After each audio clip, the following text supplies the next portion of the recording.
Right. Peace and power, family. Oh, no, no, no, no, no. Let's do better than that, family. Peace and power. Hotel. All right, all right. Give it up for yourselves. Absolutely.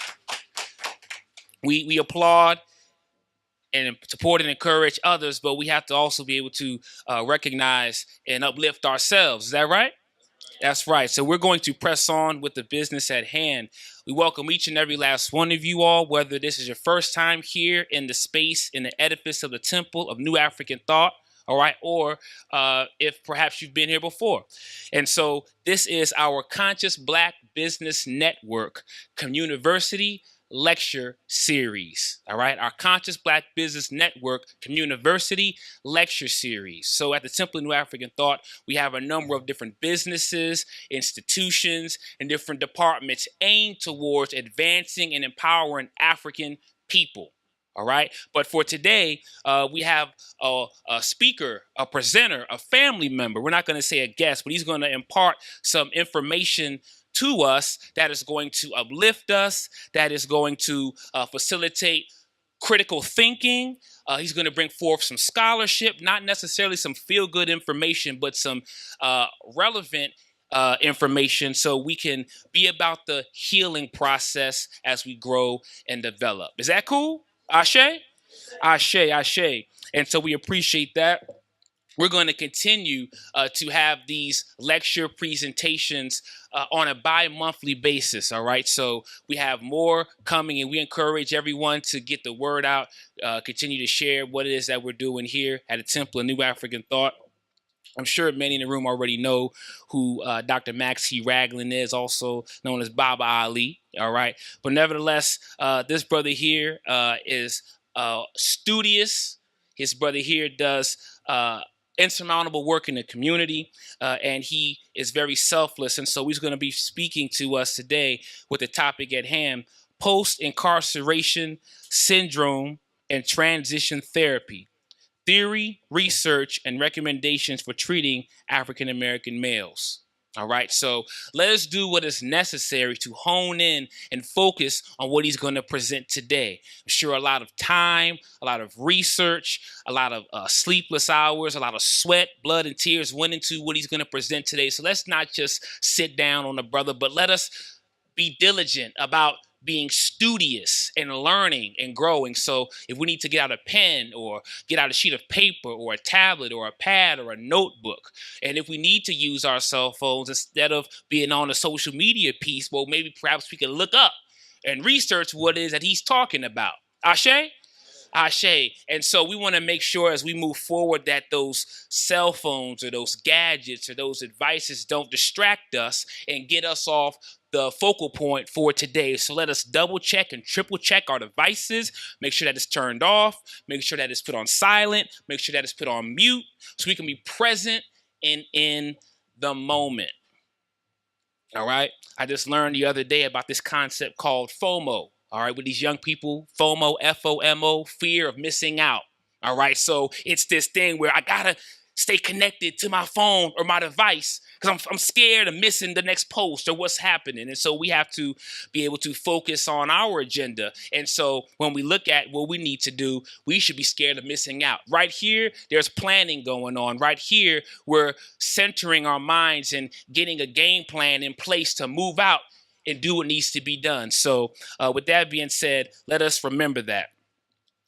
Just some other things as we move forward. Definitely want to recognize our very own Minister Sergeant Sprinkler, who's the founder of the Conscious Black Business Network. Let's give it up for him and his vision. All right.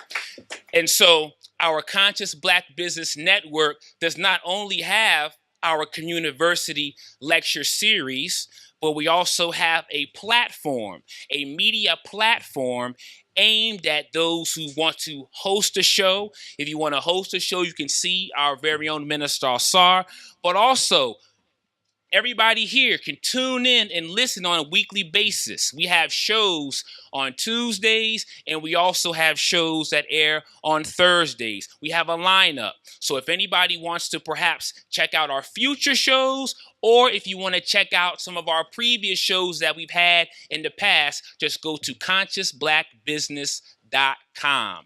Go to consciousblackbusiness.com. All right. So without further ado, without further delay, we know we have Dr. Ragland here who has a lot of information he's going to share with us. And so let us govern ourselves accordingly.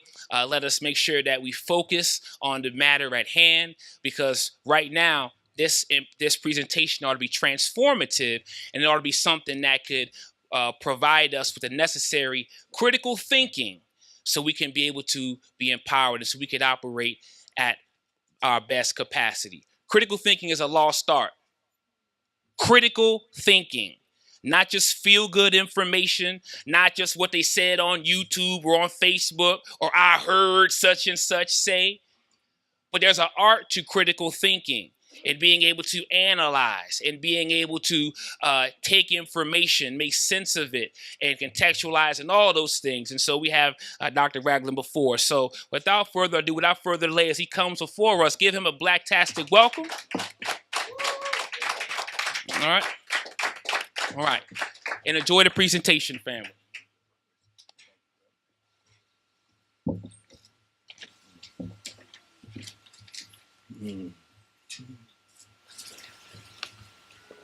Hold up, family. What's up?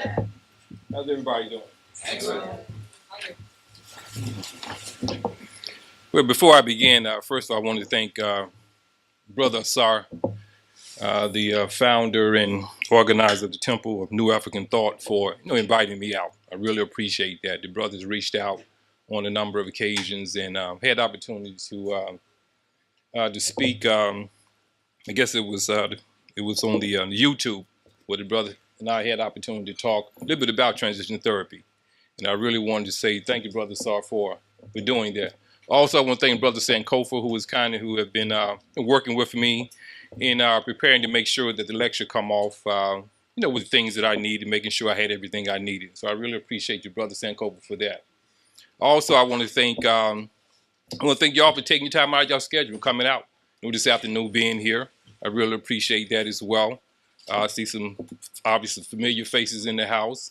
First, I want to see Brother Imhotep Fatihu and his Queen Sister Ife for being here. The brother, founder of the Pan-African Liberation Movement. The brother obviously working in the community, so I'm sure many of y'all, if y'all don't know, have take the time out to introduce yourself to the brother. The brother's doing great work as well. Also, I want to thank my family for being here. My beautiful Queen Harmony also is a member of the PLM organization, UIP Association. Have our children, our nieces here. Sister Akila, longtime friend. See Mama Shabazz. See the Queen back there. My sister, longtime friend as well. Kiway, thank you for coming out. And again, just thank you for taking the time out to be here. I'm sure if you don't have passed out some handouts, make sure if you don't have a copy, we have some extra copies up here. Make sure you have one, because it's very important. I can change this over now, brother. Yes, I can change this over now. Okay, got it. Okay, thank you. So it's very important. So as Brother Sankofa talked about, my topic for the day is transition therapy. Theory, research, and recommendations for treating African-American males experiencing post-incarceration transition syndrome. Seems like a mouthful, but we're going to get into that. But before I begin, one of the things I want to talk about is the key definitions. It's very important that we begin to define the language that we're using. A lot of times that, we hear definitions and, it means one particular thing. As you can see, some of the words up there is kind of small because I really want to place as many words as I possibly could on the slide, but also you have the handout in front of you. So if you can't see the small print right there, you do have the handout in front of you. But I definitely wanted to get into this because as I begin to talk about transition therapy and post-incarceration transition syndrome, it's like the word white supremacy. And as you see up there on the screen, this is my definition of what I see white supremacy is. It's taken, I'm sure, many of you who've researched and studied that you've seen, have your own, maybe your own definition of white supremacy. But to me, this is what it's very simple, a philosophical value system that advocates for all things controlled from a white perspective. We can do that. We can do that. We can define words. One of the things that Brother Wade Nobles, a clinical psychologist. If you're not familiar with him, Google him. Look at some of his works. But one of the things he talked about the word power, and he said power is basically he's defined power as having the ability to define reality and to convince you that is your reality. That's what power is. And unfortunately, as African people, our reality has been defined for us by other people. So we really have to get into a mindset to begin to define our own reality, which involves definitions of words. So I'm not going to go through them all. You can see, the words up there. You have the handout in front of you. But I want you to keep in mind, because as I go through the lecture, I'm going to talk about institutional racism, criminality, cultural criminality. But I really want to focus on the cultural criminality. Because one of the theories I'm putting forth is that in our community, there's a cultural criminality. And I'm going to talk a bit more about this as I get into my lecture. There's a cultural criminality. But I want to read this right here. So the cultural criminality is an explicit and explicit institutionalized set of rules, practices, behaviors that creates a mindset that produces, reinforces, support, condone, and validates an illegal behavior that has been defined by the state and or federal law as punishable in the court of law. So when I talk about a culture, I'm talking about it's more than just someone acting out. I'm talking about something that has been institutionalized now for hundreds of years. And I'm going to really get into that, what I'm talking about. But I want to keep that in mind when I talk about the cultural criminality, because I've listened to various topics, whether on the radio, in person, and I've heard many speakers have their own idea about what culture is, about what criminality is. But the one thing that I wasn't hearing, that from what I've heard, is when they talk about criminality, in the context of how it's been institutionalized in our community. Also, I want to talk a bit about post-incarceration and define what that is. So as I go through my presentation right here, I want you to relax. This is a discussion. So it's going to be a combination of a lot of different things. It's going to be a discussion. It's going to be a presentation. We're going to vibe off each other. And I really want you, as Brother Sankofa mentioned, I really want you to think about what I'm presenting to you this afternoon, because I think it's very key. Come on in, brothers. How y'all doing? Yeah. So I think it's very key, and but also at the end, set time. Have a little bit a question and answer session, because you may have questions. If it's something that's pressing, you want to reach out, then fine. Just let me know. Take a few minutes and we'll address that. So what we must know. The challenge that is facing mental health practitioners in the second decade of the 21st century is how do clinicians work as a collective body to analyze, design, develop, implement, and evaluate a healthy therapeutic environment for men and women who have been marginalized by a social system for institutional racial practices. So typically when I give the presentation, I'm giving the presentation primarily for men and women, who are in the behavioral health field. Whether it's psychiatrists, or psychologists, or social workers, they're licensed clinical professional counselors, and I give the presentation in a way because it's very important. Mental health is a very key component that I believe is missing from our community. That really to focus on. Even though we're doing a lot of great work in our community, but there doesn't seem to be a lot of focus on the mental health piece. So one of the things that I want to do was to begin to talk about mental health in our community, particularly as it relates to African American men who have a history of criminality and incarceration. So this is kind of my opening to what we must know. And I'm really calling men and women in the behavioral health field to really begin to think about this in a different kind of way. Now, this presentation is not only just for them. No, it's for mothers. It's for men who have sons who may be incarcerated. It's for wives or queens who have a husband who is incarcerated. It's for sisters, who may have brothers who's incarcerated. It's for men who have been incarcerated. So this is something for everybody. It's for the business community. It's for the politicians. It's for the federal government. It's for private businesses. So in order for us to get to where we need to be, it's going to require a lot of stakeholders involved in this. How you doing, man? It's going to require a lot of stakeholders. It's not just one person to get us out of this. Rehabilitation, change is going to require everybody part. We've often heard the slogan says it takes a village to raise a child. And that's true. A healthy village, but it takes a village to raise a child. But also it takes a community to involve in the rehabilitation process. One person can't do this alone. So the overview. What is PITS and how is it manifested? The contributing factor to the African American male psychosis, the transition therapy, the treatment approach for treating African American males transitioning out of prison, and then some strategies moving forward. So these are some of the areas that I'm going to talk about this afternoon. So what are some of the potential takeaways? I'm sure you will have your own potential takeaways, but we're going to look at PITS relevancy to the African American male who have a history of criminality and incarceration, institutional racism and its psychological consequences, what it's done to us. Identify specific negative behaviors to cope with the trauma, because we've developed coping skills. And when I talk about we, I'm including myself. And I don't want to get into a lot about my background, but just briefly. So when I use the word we, I'm talking about myself in the context for those that may not know me. I was incarcerated. I entered the criminal justice system in 1971. I was 13 years old. I came out at 46 years old. It was 2004. So with 33 years of my life, there never was a time when I was not on probation, parole, in jail, in prison, under some form of the criminal justice system. I have more years as a product of the criminal justice system than I do what I would call as a rehabilitated person. So it's very important. So I talk about I'm talking about myself, using myself as a case study. So what is PITS? So also let me share this with you as well. Some slides I'm going to read verbatim. I'm doing this because there's some key things I want to emphasize on.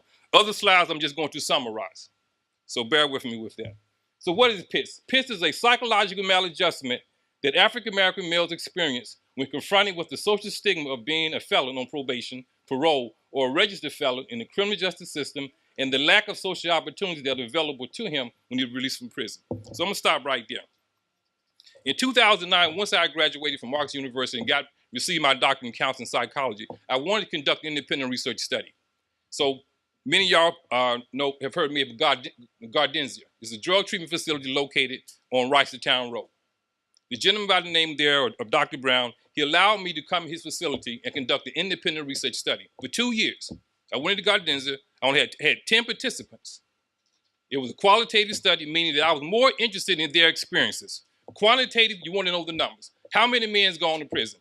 We'll say for lack of 500. I'm interested, what was your experience like in prison, out of prison, and how had you transitioned back into the community? So qualitative, you want to know what their experience is like. Quantitative, you want to know how many. So I wanted to know their experience. So Dr. Brown allowed me to come in and interview 10 men. The age group from 18 to 29. And we talked to them, and I called them co-researchers because they provided a very critical part in my research study. So once I conducted that study, and of course I did my analysis and came to my conclusion and findings. So when I talked about, say, theory, recommendations for treating African American males, I'm talking about the theory, which is transition therapy, which is post-incarceration transition syndrome, but also the research. I'm going to talk about the research, but also recommendations in treating brothers who've been incarcerated, who maybe has been released from prison as well. So when we talk about it's a psychological maladjustment, what I'm saying right there in a nutshell, there is something mentally that has happened to this individual person that why he cannot maintain, he cannot cope with society, and he continues to harm himself and end up many times going back to prison. There's a psychological maladjustment. Now, when we think about mental health, we think in the context of severely mental health. So let me clarify something. Severe mental health is like depression, schizophrenia, bipolar, suicidal ideation. That is severe mental illness. But there's a form of mental illness where you get up every day, you put on your suit, put on your tie, put on your cologne or your oil, you're smelling good, but you got a distorted mentality. You think it's okay to go out across the street and rob that person in that store, but you functioning fine. You see, that brother's sharp right there. That brother got it together. But that same brother will go in that store and take out his pistol, put in that elderly person's face or young person and demand their money. To me, that's a sickness. I don't know how you feel about it. That's a sickness to me. But now I'm also going to talk about some contributing factors that contribute to that. It's not so everybody's accountable. Everybody got blood on their hands. So nobody's going to get away from my presentation. So this is what I'm talking about, that psychological maladjustment. But also keep in mind the key word I'm talking about, a history now. See, 33 years. I'm talking about 1971, 13 years old. My first arrest. What was my first arrest? Shoplifting. 13 years old. Going into a department store. listening to them OGs, that they call them now, them old heads back in the day, talking about how you used to go in the department stores and steal. I grew up listening to that. So now I'm ready to, test the water. I go up in the store at 13 years old, first time, but now I'm going to go back.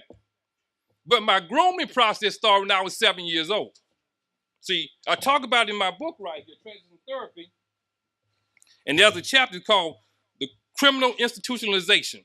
Now I talk about the 4 stages of criminal institutionalization. And the first stage is grooming. And that first stage age group for grooming is 7 to 13. See, when I was 7 years old, across the street was my cousin. His name was Charles Michael Elston. We call him Mikey. Mikey's like, well, he's deceased now. But Mikey probably be like 75 or 76 years old now. But growing up, all I heard, Mikey getting out of prison. Mikey gone to prison. Mikey robbed the mailman. Mikey robbed the milkman. Anybody came in the neighborhood, Mike had to have him. But now, as a young boy, 7, 8 years old, hearing my mother talk about Mikey, it impressed me for whatever reason why. So I'm going to use myself as a case study. Now, I'm the youngest of 7 children. I'm 60 years old. And I'm the youngest of 7 kids. So I have 3 other brothers, older brothers and sisters, and my father and mother was in the home. My father went to work every day. Worked for 45 years in a foundry. He died of cancer because that foundry work ate his lungs up. He worked in the mill room where he used to grind black pipes like, thinking it as a pipe. They had sharp edges. They had to grind and make it smooth.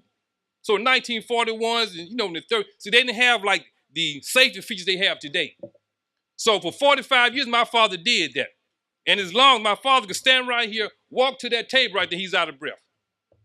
Went to work every day. I never heard my father call in sick.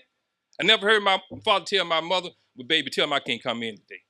I never heard my father complain about taking care of his 7 children. That was a model right in my home, but I didn't pay attention to that. I was looking at Mike across from him. Mike a good dude. He was a good brother. He was a criminal, but he was a good-hearted brother. In context that, he was a good people, man. So for me, 19, so this is putting me around, 61, 62, 63, around that time frame. The Black Power movement is taking place. The country is changing. The Civil Rights movement is taking place. So for me as a 7-year-old boy, that was impressionable to me. So I saw that as strength. Not that I didn't see my father as strength, but I saw Mikey as strength. So Mikey was fighting the white man. So that's what I navigated toward. So what's in our personality that would allow a 7-year-old boy to be attracted to Mikey when he got a father in the home going to work every day, taking care of his children? See, that's the part we don't know, the personality. What triggers something in you? Why one person like chocolate cake, I guess, opposed to vanilla cake, Lil Wayne as opposed to Jay-Z. It's something in our personalities that triggers something in us that attracts us. So as a 7-year-old boy, my mom taught me right from wrong. But see, I had that will. I had that Kunta Kinte will. My mama beat me like Kunta Kinte. I ain't ashamed to say it. She would take my clothes off, sometimes naked, sometimes just my shirt. She would put my head between her knees and whoop me with a switch. As soon as she go to sleep, I'm out the back door, down the street. She gave up to the point to say, nothing I can do with it. My mother told me, this came later on in life, maybe in my 20s. See, I got to leave you in God's hands. My mother told me that. She said, I got you in good insurance. You know what she was saying? She was talking about burial insurance. She said, I got you in good insurance. I'm going to sleep tonight. You in God's hands. That scared me more than any whipping my mother ever gave me. I was terrified because the Bible and the Quran say, honor thy father and thy mother. And I took my mother through hell. Police coming knocking on the door, looking for me. Police calling the house. My mama got to put her house up for bond. Drug her through all that, man, from 13 up to 25 years old. I did that. So I know what I'm talking about this right here. We're not talking about a culture. I'm talking about the 60s now. We to 2017. I'm going to get into that a little bit more. 2018. I'm old. Come on, bro. Work with me. So this is what I'm talking about, man. So I talk about that culture that's been established. So I'm looking at Mikey. So at 7 years old, I'm hearing all these stories about penitentiary, about robbing. So as I go, so I'm testing the water long before I make it to at 13 years old. Round the corner from where I live, on McDaniel, 16th Street, 17th Street, around the corner, there was a bootleg house. For those young people that know what a bootleg house, this is where a person may sell liquor out of their homes.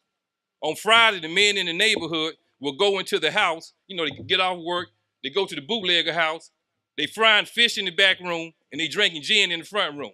They might have a gambling game on the side. They call them bootleggers' house. So me and my crew, about 6 of us, we know them old men, they get out of work, they go in that bootlegger house. About 11 o'clock, they're going to stagger up out of there drunk. And we were like wolves. So when they stagger up out of there, we was on them. Like a pack of wolves, going in their pocket. Old man reaching for the old pocket knife they had in their pocket. We gone, man. But see, I'm testing the waters in there. Knew right from wrong. Knew right from wrong. Mother Ray growed up in the church. There was never a time in my life I didn't know right from wrong. So you can't get me with that. You got a conscience. You know what you're doing. You may not follow it. You may not adhere to it. You may suppress it, but you know right from wrong. Because something divine been placed in you to let you know when you're doing something wrong, man. It speaks to you. I can't remember a time in my life when I didn't know I was doing wrong, but I didn't care. And I'm going to talk about that in my presentation. Because a lot of them young brothers out there, they don't care. They do not care. Trust me when I tell you this. I did not care who I robbed, who I took from. And the law punished me. So when I talk about this matter, I'm talking about mental health in that context. This is what I talk about mental health. Yeah, dress nice, all those things. I was dressing nice back then. No stealing. But that my mind was distorted, had an irrational way of thinking. And that criminal culture is an irrational way of thinking. You're not going to understand that. That brother do that. But to him, it makes sense to him. It makes sense to him. He justified it. I justified it. Damn right, I took that money. Damn right, Shuck, I'm come up too. But all the time knowing I'm doing wrong. So that's the first part.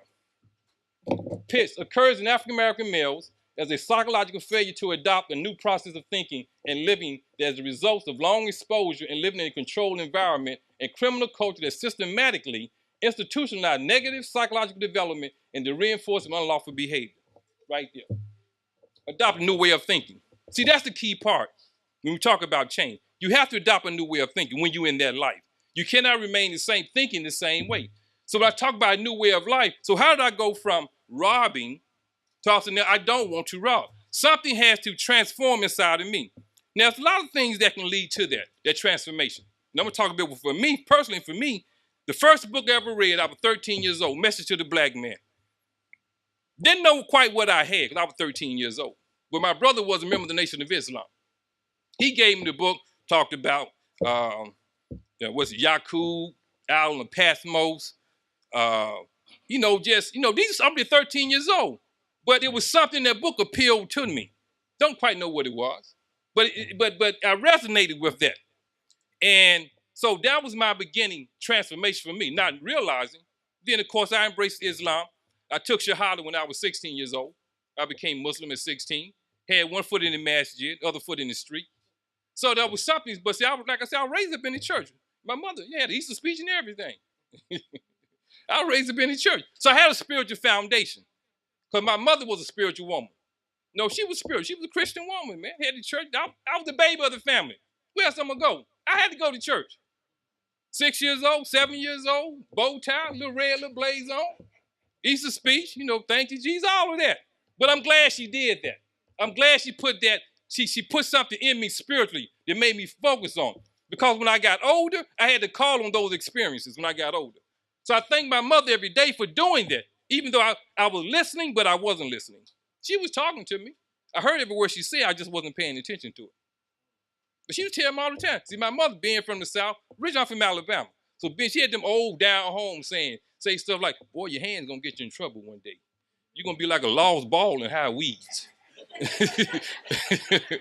This how she was coming at me. I'm talking about, boy. But I got it now. Mom had some deep sayings, man. Hard head make a soft behind.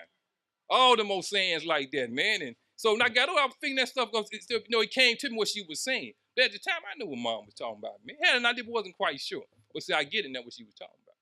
And see, so my mother, she placed that spiritual foundation in me to the point where that she said, son, there's something greater than you. There's a God. Calling upon him in your time of need. My mother prayed, talking about, saying prayers and all that when I was a little boy. On my knees saying my prayers, man. Went through all of that. Had my pajamas on, my little rawhide cowboy pajamas on my knees praying. Soon mom go to sleep. I'm up out of there, man. Trying to smoke me some pot. Drinking that orange screwdriver, 51 proof, 13 years old. My friend driving the car. He's 13 years old. None of us got a license. I'm done. This how I'm rolling, man. So, had a gun at 13 years old, old 20, rusty 22, 13 years old. So nothing is new. We just passed this garbage on to the next generation. That's all we was done.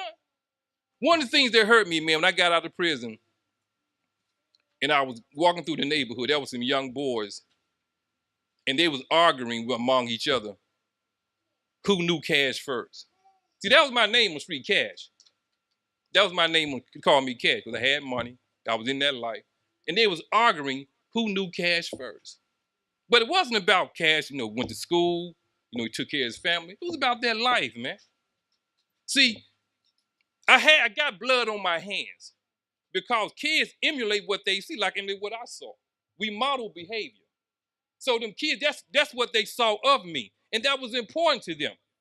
Because I pulled them aside and talked to them. I said, y'all both know me, man. But life I was living, that wasn't the right way of life, man. Go to school, man. So now I got to change, trying to correct that. Because in my neighborhood, that's what I left. Now, of course, when I came back later on, I was able to make some changes. But prior to that, man, I was cutting up, man. I was causing destruction in my neighborhood because of that mindset. So it's a failure to adopt a new process of thinking, man. A new way of thinking. And the last piece is that piss is further exacerbated within the African-American male experience when released from prison by conscious or subconscious behavior of integration of cultural misorientation beliefs in his daily life and the unhealthy response to the prevalence of systemic practices of institutional racism. Right there. That's cultural misorientation, man. That's cultural misorientation. Don't get me wrong. I ain't sweating on the young kids. I did my thing. Back then when I was coming along, you had big afro, them old men look up, boy, why don't you cut your hair? So we all had our stuff. Each generation have their stuff, what they go through. But come on, man. So I ain't sweating. Kids sag. I know this is what they do. My oldest son, he's sagging. He was a teenager. I ain't even sweating them. My thing, I see grown men sagging. Old men sagging. I ain't talking about no 18. I kind of work with a 14, 15-year-old. He trying to figure himself out. I pull him to the side for the most part. I kind of work with him, a little patient with him. Come on, man, you 20-something. You hit 18 now. No, you walking around showing your underwear. Whatever it is, man. Come on, man. Come on. But I don't focus on that because to me, it's a battle, but that's not the battle I'm fighting right now. But the point I want to make, we're talking about cultural misorientation. Dr. Kobe Campbell talked about it in his book, the cultural misorientation. How you're working against yourself as an African people. Self-destructive behavior. So the first 3 slides you saw right there is defining what PITS is. Post-Incarceration Transition Syndrome is a psychological failure to adjust to a new way of thinking and deal with the stigma associated with incarceration and the lack of social opportunity that's available to you. Get in there. So what's the psychosocial profile? So up in Gaza, one of the things that I looked at. Now, this is not necessarily applied to all single mothers, but one of the key components that came out of this that I saw was that 18 and older, multiple arrests, a history of criminality, history of incarceration, a high school dropout, drugs, raised by a single mother, living in a crime-infested neighborhood, no marketable skill, no substance abuse or treatment, experienced environmental and personal trauma. This was the profile. Yes, up at Gardenza. The 10 participants. This is what came out among them all, for across the board. And I dare to say, I can go to D.C., I can go to Virginia, I can go to Chicago, and that profile, I can, like what they call a stencil, and I put that same profile in Chicago. Now, no disrespect to single mothers. Single mothers do a great job each and every day. But we're talking about a very small population. Because one of the things when we hear people talk about crime in our communities and things of nature there, we're talking about, now, there are different types of crime. What crime they're talking about is like the violent crime that they define as violence, the robbery, the murders, and all of that. That's coming from a particular population. Now, there is crime in the middle class community, there's crime in the upper class community, but they're different. They talk about that white collar crime, which to me is equally as devastating. Because that boy, what's his name up there in jail, Bernie Madoff, who taking people's life savings, people pension fund, destroying family. To me, he worse than that brother out there on that corner. In my opinion, he worse than that brother.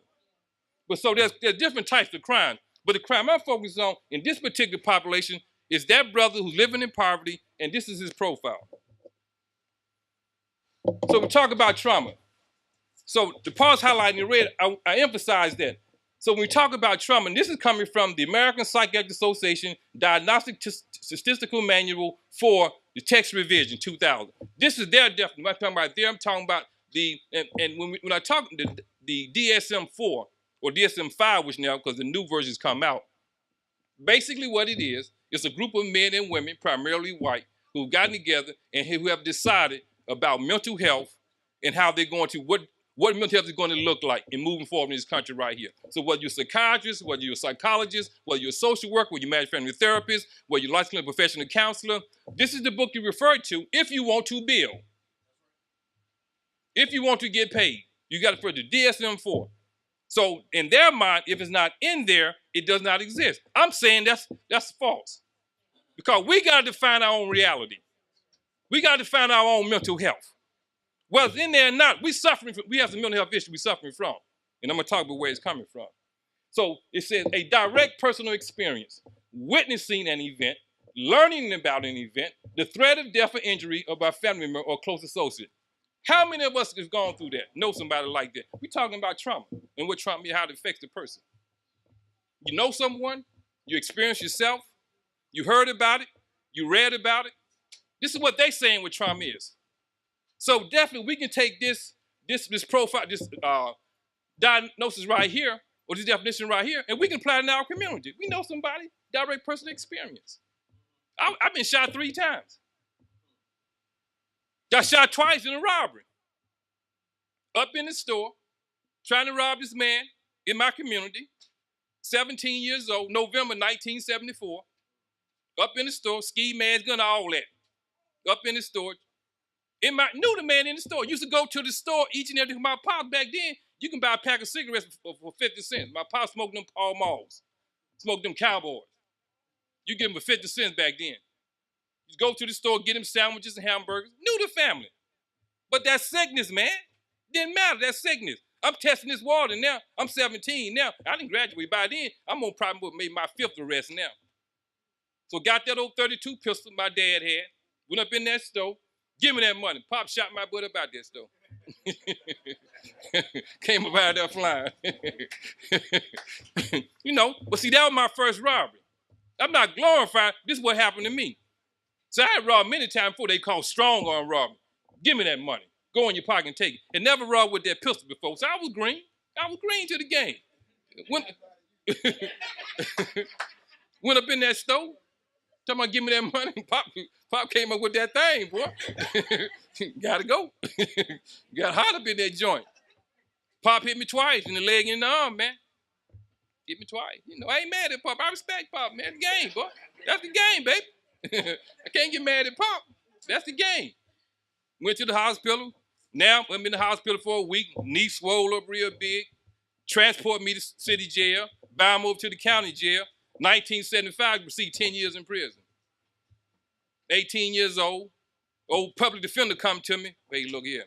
Hey, you take this thing. You know how they come at you. Take this thing to case. They might gonna give you a life. They give you a life sentence for it. My pops don't know. My family don't. They ain't never been through it. I'm taking them through. I ain't really didn't know. Heard them old stories. Man, gonna cop out for them 10 years, man. So this is what I put my mom through. She's sitting right there faithfully. Crying. Want to know. No. What's wrong with you? That was she's my mom. What's wrong with you? What's wrong with you? I ain't say I'm children. What's wrong with you? But see, that was something in me. I didn't know at the time. I know what it is now. Time I didn't know. Because see, there's a lot of trauma that I dealt with coming up. Not blame, it's all of it, but it was contributing factors to my trauma. Again, start that environment, exposure, and what you go through. See, what I didn't know, looking back now, because I did a lot of self-reflecting when I was in prison. I'm trying to figure this thing out. Like what's going on with me. I've always been interested in myself in that way. When I'm doing something that's not right, I wonder why am I acting like that? Why am I doing that? And then just from study, what happened was, it was kind of, I heard my sisters talking about it around the table. That my pops had a girlfriend on the side. My mom knew about it. And my mom, like I said, used to beat me. I put the rug down wrong, I got a whooping. But it wasn't that. My mom wasn't dealing with the fact that her husband was cheating on her. And she took it out on me. And in turn, I began to internalize the hatred, and I was angry with my mother. So I started acting out. All this came later on in life. By the time I didn't know my mom beating the skin off me. But I don't know what's going on, man. But because she didn't deal with Pop was going on, what Pops was doing, came out on me. I was the victim, you know. Love my mom to death, you know. But looking back, just sitting around here, my sister talking about it around the table. That's how I found out about it. So that was part of my trauma. But this come years, I'm a grown man. When I'm figuring all this stuff out, because I'm in prison, I got time to think about this. Because when you're in prison, you got time to think. Trust me, you got time to think, man. Nothing but time. You know, but or say witnessing an event, witnessing friends, you know, being shot from here, like across the street. Me and my friend coming back from downtown. Charles Gilly, my classmate, then pushed up on a young boy on the street. Pool hall on the corner, right? They stand in front of the pool hall. Charles trying to bruff this little young boy. Little young boy scared. He take a pistol out, running back and shoot Charles. Charles dead, 21 years old. I witnessed that. I got so many friends who were dead by the time I had 18, man, I can't even count. But I'm saying, but that trauma, witness, learning about this. 9/11. Used to work with a gentleman, just fast and forward, work with a gentleman at Aberdeen Proving Ground. Won't drive through the Baltimore tunnels on 95. He's afraid the terrorists, they blow it up, the water gonna come up in there. He said he'll go around. He won't drive through the tunnels. He just learned about it. He didn't experience it at 9/11. Learned about it, witnessing about it, watching it on television. We're talking about trauma. So think about what take place in our community, what we learn about. But see, we don't get no help, man. We ain't super people, man. Not like that. We break down too. Trust me when I tell you this. Now, we strong. We phenomenal. Trust me when I tell you what we've gone through. White folks each and every day need to get on their knees and thank Jesus every day that we ain't burnt this country down for what they put us through. So we've gone through what we've gone through, and still to be human, we have a humanity in us. So I know we strong people, but we human, man. The brain won't take so much, and I'm gonna get into that. Move on. So we talk about how does trauma impact the brain. We talk about the prefrontal cortex. The prefrontal cortex, this is that part of the brain right here. It's called they call it the executive part of the brain. It's called the parent of the brain. This is what causes you to make rational decisions. This is what helps you when you're in a situation where you can make correct choices. This part of the brain allows you to plan, to pretty much be able to figure out complicated situations. The prefrontal cortex. The second part is they call the amygdala. This is the part of the brain that every experience that you've had in your life is recorded in your brain. From the time of awareness, even subconsciously, things that you didn't think you were paying attention on. It's recorded in your brain. The hippocampus is converted to a long-term or a short-term memory. So let's say that you're a little boy. You in your home. You have a stepfather. Your stepfather is molesting you.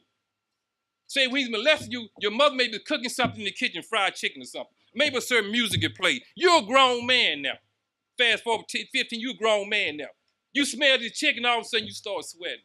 You get agitated. You don't even know why you're doing this. Because it's triggering something in your amygdala. It's triggering something there that's been recorded there. You never dealt with. But what happens is, in the prefrontal cortex, if you don't address, trauma doesn't impact your brain organically, but it does psychologically. So there's no physical damage to your brain, but it's psychological damage to your brain. So when you're constantly worried about trying to figure stuff out, that begins to impede your prefrontal cortex, and you can't make rational decisions because you're dealing with the stress of your trauma. So this is why the young boys go out to make decisions that they're making, because many of them have been traumatized. I met so many brothers in prison who have been traumatized by sexual abuse, who were molested. Don't talk about it. I can't imagine, man. I wasn't ever molested. But it's a hell of a thing that I imagine to talk about as men. Or certain things we don't want to talk about. And as African-American men, we don't talk about. But he's not dealing with that trauma, what he has experienced. So he carried it around for years, years, and years inside of him, not dealing with that. So now he's acting out on that, and women for that matter, not women as well. Or was it physical abuse? Was it emotional abuse? Was his father not in his life? All this is impacting him to where he's constantly dealing with the stress of that. And what happens is his ability to make rational decisions, it becomes weaker now because of the stress of the trauma.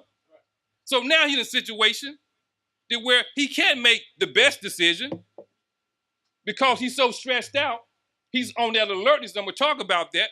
He looked at me a certain way. He stepped on my shoe. I don't know how to deal with that. So now we come with some gunplay, man.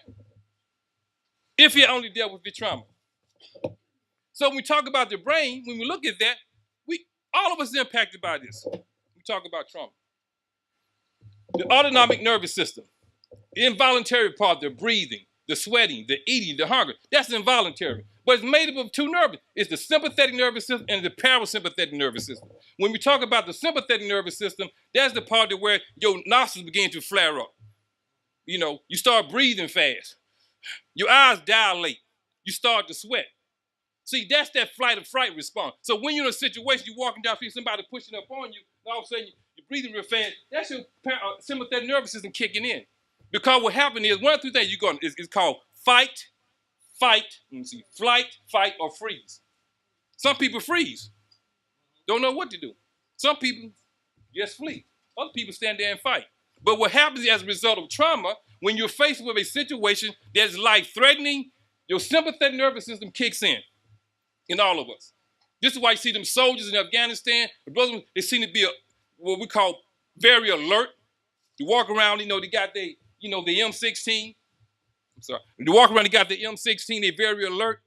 They seem to be called a very high state of alertness. It's because that sympathetic nervous system is at its highest. If you think about driving an automobile and you have your foot on the acceleration and it makes that high-pitched sound, constantly, that's what the brothers is operating on. The parasympathetic nervous system, that's the part where you are calm. You're breathing in a very, in a very natural kind of state, not excessive breathing. You're not sweating. Your pupils are not dilating. And so what we have to do as clinicians, as people in the behavior help is, how do we get that brother who's at that state of alertness, bring him back to his parasympathetic nervous system where it's under control now? Because right now it's out of control as a result of dealing with trauma. So he's on a state of alertness 24/7. You ask him, what's wrong with this brother? Early in the morning, you see him, he's frustrated. At night, he's frustrated. So you ask him, what's wrong with, only because no one has checked his sympathetic nervous system. Because he dealt with trauma, is at a very high pitch right now, and every morning that's where he is. Trauma. War in Iraq, war in Chicago. Let's look at this. Let's get into this right here. So we talked about trauma. We know what trauma is. So the handout I gave you right there. We talk about it. What is a soldier? Somebody read what is a soldier. Somebody read that for me.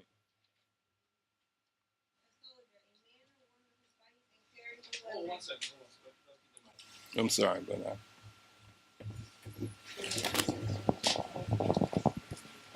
Soldier, a man or woman who fights and carries the weapons, risking their life in the process. Stop right there.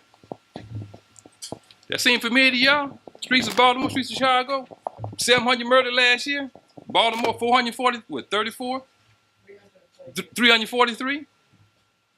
What they call themselves? Soldiers. Now we know this. We're talking about here on the left side over here. We're talking about a service member. Army, Navy, Air Force, Marine, Coast Guard, paramilitary. So he considers himself a soldier. But the sister just read the definition of a soldier. But over here, we're going to say, we call them gang members. We call them brothers in, those political organizations. Whatever name you want to call him, he calls himself a soldier. But his mindset is a man and woman who fights and carries a weapon. Do the brother carry his weapon? So we clear about that, right? Okay. Well, we know he carries weapons. That's clear. Know he carries weapons. Do they consider themselves part of a brotherhood?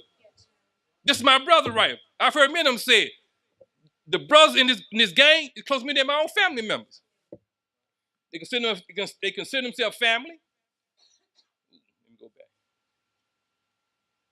They experience death. There's a sense of belonging. They're a part of something. They have a purpose in life. They experience loss. They experience trauma. But what the soldier, when he goes through all that, he's considered what? A PTSD candidate. Post-traumatic stress disorder. So this brother on the streets right here, who's been traumatized, in and out of prison, going through the same thing, what's he experiencing? What did he get? Now, I'm saying it's PITS, post-incarceration syndrome, contributes to that. But the soldier gets what? He gets treatment, medication, mental health, research, hospitalization. What is the brother going to get? Prison. Dealing with the same psychological effects. See, because the brain doesn't differentiate between Afghanistan, where that click at? Iraq, Baltimore, Chicago. The brain doesn't differentiate any of that. I go out the door right now, I'm confronted by somebody out there, my brain doctor said, well, you know what, you don't speak to Baltimore, I'm going to react this way. Or if I go to Afghanistan, I'm going to react this way. The brain just responds because we're human. But see, that's where we come into play and brings to the attention of the stakeholders, look, we can't do that no longer. We can't say because he's in Afghanistan somehow he deserves treatment when you got brothers over here is not getting treatment when they're going through the same thing. So how does PITS manifest itself? There's a psychological adjustment, stigma, social opportunity, old process of thinking, personal attacks, harassment. These are some of how PITS is going to manifest itself. We talked about the trauma part. We talked about personal attacking. Well, we old ex-con right there. No, I don't want them around here. You know, the criminal culture, institutional racism. So this is what triggers the PITS in some of these brothers. This is what brings it out because they're trying to, many of them, maybe make a change in their life. But this is what they're facing right here. So they got to develop coping skills, and I'm going to talk about what the coping skills look like. So here's my assumption right here. Institutional racism, cultural misorientation belief, and the negative post-incarceration transition experience suffered by African-American males are the central contributing factors to their potential undiagnosed mental illness and their failure to successfully transition from prison back into mainstream society. What I'm saying is there are contributing factors. Example, McDonald's. McDonald's not responsible for that person going up in there, eating them Big Macs, and them chicken doesn't gain in weight. But they are contributing to obesity. So what I'm saying, these 4 areas right here is contributing to post-incarceration transition syndrome. First, United States justice system. Think with Justice Taney back in the 1856, quote, black people had no rights which the white man was bound to respect. Why is this important? Because when we think about historically, there was 3 institutions that laid the groundwork for people thinking. The courts, academia, and the church. That influenced the masses. Now, that was other areas, but these were the primary institutions that laid the groundwork for institutional racism on a larger scale. The court said, you don't have no rights I'm bound to respect. So the everyday Caucasian or whomever person listening to that, what the judge said, it must be good. No, the judge was like God, man, back in those days. Before it became an area where people began to really scrutinize them. So when the judge said something, judge word was gold. So on the Supreme Court, you have this justice making a claim like this, saying that blacks had no rights that white men was bound to respect. So now we begin to lay the groundwork for this institutional piece. Academia, pseudoscience. Pseudoscience is an important component in the system of institutional racism and played a key role in the propagation of academic distortion. Read, an anthropologist. So keep in mind, psychology came out of anthropology. So anthropology was the one who was making these claims about human behavior and, you know, the study of man. Psychology was born out of anthropology. So Reed in England said, quote, England, France will rule Africa. It is the beneficent law of nature that the weak must devour the strong. So academia is saying, the university is saying, look, there's something wrong with the black man and the black woman. We have a God-given right to rule them.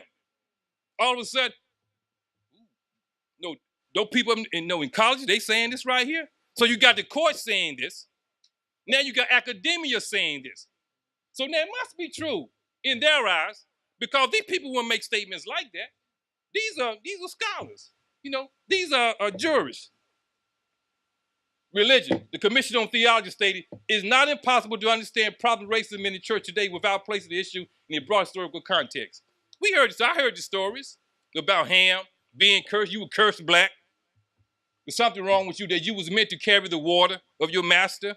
As it relates, this is what they taught our ancestors. That no, you're black because you was cursed. You can't be a slave because it was ordained by God. This is the church. So clearly the church is saying this. It must be right. God is saying this. So when you incorporate all of that on a very mass level, you're appealing to a people of ignorance because, during that time, a lot of people wasn't educated back then. We're not educated. So they looked to those institutions for their guidance, and they bought into it even today. So you had the court saying this. You had the academia saying this. You had the church saying there's something wrong with African people. So this laying the groundwork for institutional racism to be carried out in the way that it's being carried out as you see today. Meaning their value system is born out of these beliefs. So when I talk about the negative experiences, the cultural misorientation, Dr. Kobe Campbell stated what? Dr. Kobe Campbell stated that cultural misorientation represents both an individual and collective psychological conditioning representing African Black personality disorder, which drives African people to collectively engage in anti-Black, racially disempowerment, and self-destructive behavior. Out of the book, Cultural Misorientation. So the brother again is alluding. So this is the other part of it, is that when we become culturally misorientated through our the systemic oppression and racism, in other words, we've been, as Dr. M. Guster talked about, that our African country has been falsified. This is where we are. And we see it every day around us. That we're culturally, that we're not carrying ourselves, acting out in a way that I would say is more conducive to our way of life. We have the alien personalities. This is what we're acting like. We're not acting like ourselves. We didn't come out of that. Historically, that was not us. And I don't want to get into the historical part of it, but most of the rooms that we studied, we've read, we know this is not us. But what we're seeing is the cultural misorientation piece. Is that these are learned behaviors I talked about earlier. These are learned behaviors. There's nothing genetic in us that dictates that we to be robbers, to be dope addicts, to be alcoholics. That's not in our, even though academia has tried to present papers, research to say this is who we are. But that's a lie. And I challenge anyone to prove me differently. That's a lie. Genetically, you was not born like that. We just these babies, they're not born criminals. They're more divine than we are because they appear.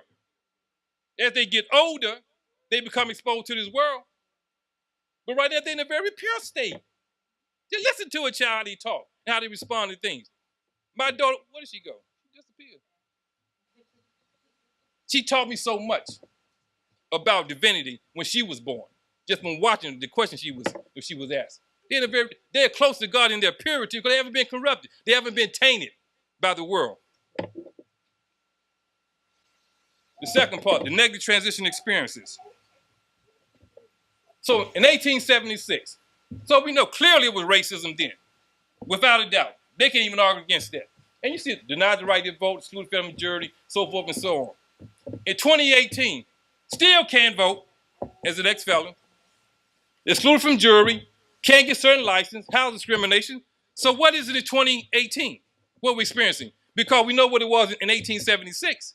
Hundreds of years later, we're still experiencing this. So that negative transition experience that I talk about, we're confronting this right here. So something has to happen within us.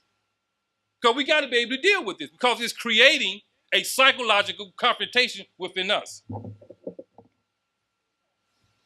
So this is what I call my pitch developmental cycle. So historically, because many times, we know if you have an alcohol problem, my first primary concern is how do I get you stabilized where you're not drinking? Or at least the fact you're not abusing alcohol. That's my primary concern. But at some point, I want to know the history, what's causing that. So when I talk about research, yeah, right now we got some problems. I get that. But for me, I want to know the history of it, the root cause of our problems. So through my research, in my developmental cycle, this is what came out. This is what presented itself to me. White supremacy. As it says, system of Eurocentric worldview. So in their value system, in their institutions, in their way of thinking, they impose this on everyone else. They said in their mind they were God. They had the right to enslave anyone they want to enslave, to kill off the Native Americans, enslave our ancestors. This was a God-given right. Force us into their schools, strip us of our culture, give us this alien way of life. So laying the groundwork, their worldview. White people, you go in the store, my queen, we was talking about this. Now, I was sharing when we go in the Walmart, they got a color section in Walmart. They got one little section where they sell black products. Everything else is white. That's thinking from a white perspective. The commercials, white perspective. Their advertisement, white perspective. They always think from a white perspective. That's their mindset. We should be thinking from an African perspective. But because we have been indoctrinated, we think from a white perspective. I think with W. Du Bois or one of the historians we talked about, we having that double consciousness. But that's true. That's schizoid personality. Because we've been conditioned in this way. So the root cause of the foundation piece, now we got a role to play in all of this. But the foundational piece is clearly white supremacy. Because we did not have a choice in the context of force being brought here. Now we could have bucked like some of the other countries, but for the most part, it was forced upon us. So those, our ancestors, we'll say the first generation that came on board, that was more indigenous within the African way of thinking. That was breeded out of them. So by the time second third generation came along, I was thinking like the white man thinking. Didn't know my language, didn't know primarily where I come from unless it was passed down some kind of form or another. It was breeded out of me. So now I'm thinking more in that Eurocentric kind of way. So that culture misorientation piece is the second leg of this right here, developmental cycle. Right here. The root cause of white supremacy. The culture misorientation plays a piece which we see we're acting out today. No, in greater part. This is what we're acting out today. The sagging, and all of the ills that we're dealing with. Too many to name. Too many, a number of them. But it's not us. So we're carrying this out in our misorientation piece, where I talked about that identity confusion right now. We see the example. No, I'm not picking on Michael Jackson. When he had his African nose, then he chopped his African nose off, got a European nose. Lighting his skin up, lighting his straight hair. That's culture misorientation. That's identity confusion. But see, that's the extreme version. So but you look at the continuum, you go from one end to the other end of the continuum. Michael Jackson was the extreme. But then you have some sister brothers that don't like themselves. Well, I ain't black. I ain't African. Then what are you if you're not there? What you think your roots going to trace back to Europe? You going to Asia, Japan, China? You going to Africa, bro. But that's identity confusion. So what came out of identity confusion was what? Individualism. That's where we are today. That selfishness, that I concept. See, I got caught up in that. Robbing, selling drugs. Not really respecting my community the way that I should have respected my community. Because now I'm thinking, God, this is what come out of their culture. Every man for himself. There's no communal approach to living. It's very competitive. Nothing wrong with competition, but to the extreme sense here, you get yours, I get mine. Dog eat, Bernie Madoff. Can go up there and tell his friends, his family, a lot of them in their face, take their pension, their money. You got to be a cold-hearted person to do that, man. But by the same token, you got to be a cold-hearted person to go up in a 70-year-old man. No, the man was 92, was the oldest person that was murdered last year, 92 years old. Young boy went up in his house and murdered this old man. Come on, man. But see, that's cultural misorientation. That's identity confusion, not knowing where we came from, that individualism. But you got to be held accountable. And see, this is a very key part right here.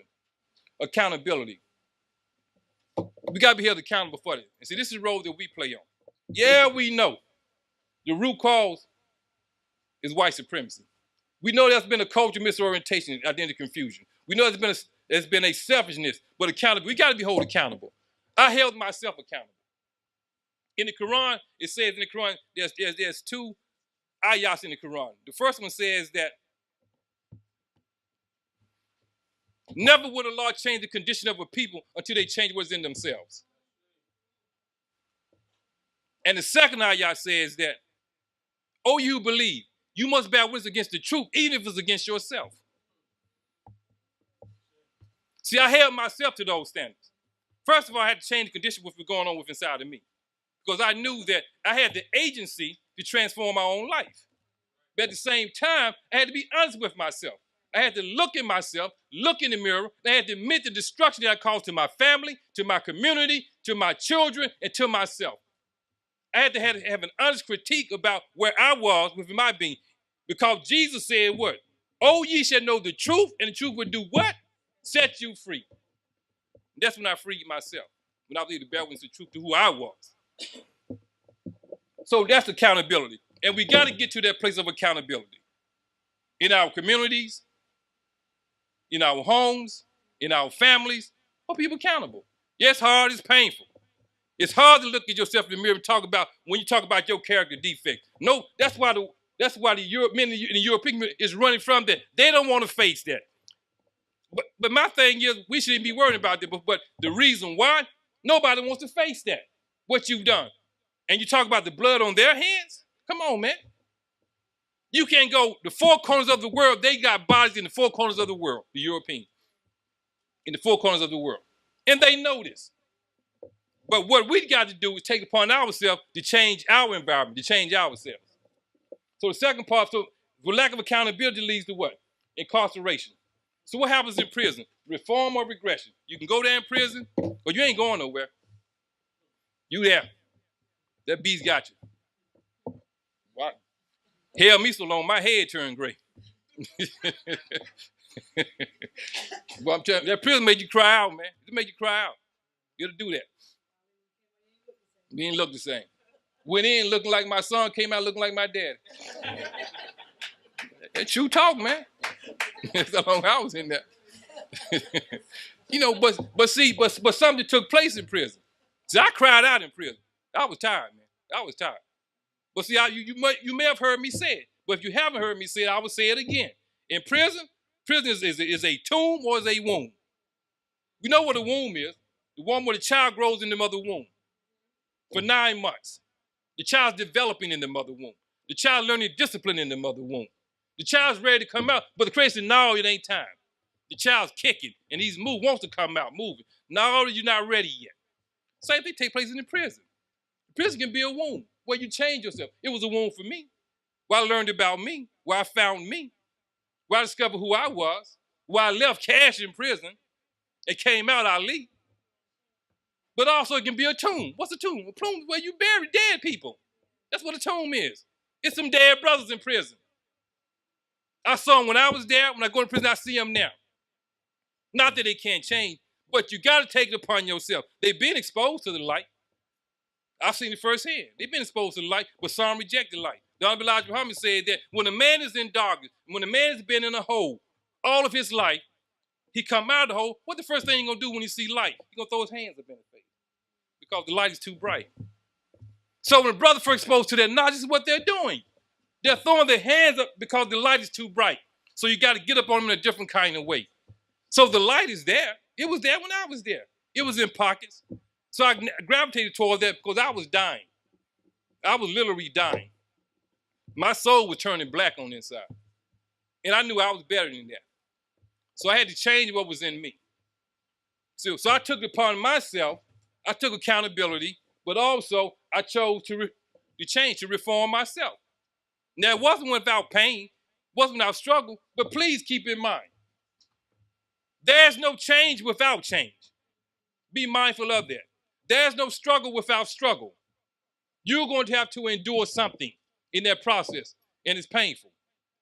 But in the end, I'm saying you find yourself, you discover who you are, and you're a better human being as a result of that. And this is how we're supposed to be. This is the legacy our ancestors left us, we talk about. This is who we are. This is what God asked of us to be, God, hey, baby. To be the divine beings. So these are the things that we have to do. So what happens when the brother who does not change? He comes out, he's confronted with what? Social contradictions. He's out of prison now. He didn't go to school. He didn't educate himself. He didn't work on his development. He didn't learn a new skill. So he comes out. So now he's been released back into society. And mainstream society is saying what? They're rejecting him. He can't get a job. He's average with his family. He doesn't know who he is. He can't communicate. All of these things that he's confronting daily. So many times, fortunately, many of them can't read. Some of them can, some of them can't. Lack of education. So what takes place? Old habits. Anger, violence, relapse, apathy, depression, suicide, recidivism. These are the issues that begins to take place. But now he got to deal with that. So these are the mental health issues that he's confronting now. Because now I can't get a job. I'm knocking on doors. I really want to do right. I want to do better by myself. But because I didn't develop myself while I was there, I didn't make any changes while I'm there, I've got myself in a situation now that I can't compete. Because the world is getting smaller in the context of knowledge and information. It's getting smaller. You got all kinds of people who are competing now for the very few jobs if you're not self-sufficient. So a lot of these brothers who've been marginalized, they're on the outskirts because you already got, as they say, this strike against you, that you're an ex-con. I don't like to say black. I don't like to, because I believe we have to define our own reality in their context. So I don't say that black is a strike against me. Oppression is a strike against me, but not being African. So now the brother's trying to deal with that. So he had this mental health issue. So this is where I come along and say, wait a minute, let me look at this right here. So I coined the phrase post-incarceration transition syndrome. Is what he's going through. A failure to adjust. A psychological failure to adjust, to change his way of thinking. So now that I identify what it is, how are we going to treat that? With transition therapy. So what is the problem? African-American males are leaving prison what? Emotionally and psychologically not prepared to cope with the transition demands. Ill-equipped to face the economics and education demands of the 21st century, becoming a permanent racial underclass, and not receiving effective and mental health treatment. Because one of the questions I asked the brothers in my research study, have you ever had any kind of mental health treatment? Across the board, no. Some had drug treatment, but they said they didn't participate. They say fake it till you make it. They were kind of forced to do it, really wasn't into it. But none of them had any kind of mental health treatment. So many of these brothers, this is how they're leaving the prison system. Today, in 2017. 2018. All right. I got you. I'm slipping a little bit. Got to get back on it, boy. So gap in the mental health community. So where's the gap? So this is again, one of the things to conclude. African-American males transition from prison back to mainstream society with potential mental illness is a significant psychological health issue that has been overlooked in the mental health community by former and current practitioners. That's the reality. We've overlooked that. See, I'm thinking about Sigmund Freud. Sigmund Freud, white, I think Jewish boy, around the 20th century, 29th, 20th century, came with a theory called, what's it called? No, it was the psychoanalytics, psychoanalysis. Where he studied the unconsciousness. And if you look at Freud's approach, his clients was white women. Most of the clients was white women. As a matter of fact, started out thinking about 8 or 9 white women. And their issue was sexual repression. So here's a Jewish man who was a psychiatrist. He's examining, or he's providing for white women, and the issue is sexual repression. They call it during the Victorian era, where the white male pretty much was dictating how a woman could be, how she could act, in those kinds of, as relate to maybe her sexual, her sexual needs, so to speak. So, and nothing wrong with that. So I'm not criticizing Freud for that. But when we fast forward, psychoanalysis, what I'm thinking of. And there are some good parts we talk about the unconsciousness, because we look into the unconscious. There's nothing wrong with that. But the problem I have with it is, we fast forward is that if you think and look at those clients, it was unique to their time. The behavior, the personality was unique to their time. We have begun to define approach that's unique to our time. And what I'm saying, a lot of these brothers, they're experiencing the mental illness that they have is reflective of the society we're living in today. So our therapeutic approach has begun to address, like Freud saw with the white women, we got to do with the brothers and sisters of today's time. Now, we can have an eclectic approach where we pull bits and pieces from those models that seem to work. But for the most part, we have begun to pioneer our own approach when we're dealing with mental illness in our community. So the 5 transitional stages, what I talk about, a brother in prison. So I talk about the passage. I'm just thinking about a passage. I'm just think about yourself when you're wrestling with a thought. You don't quite know the answer to the thought. There's somewhere along the way the answer come to you.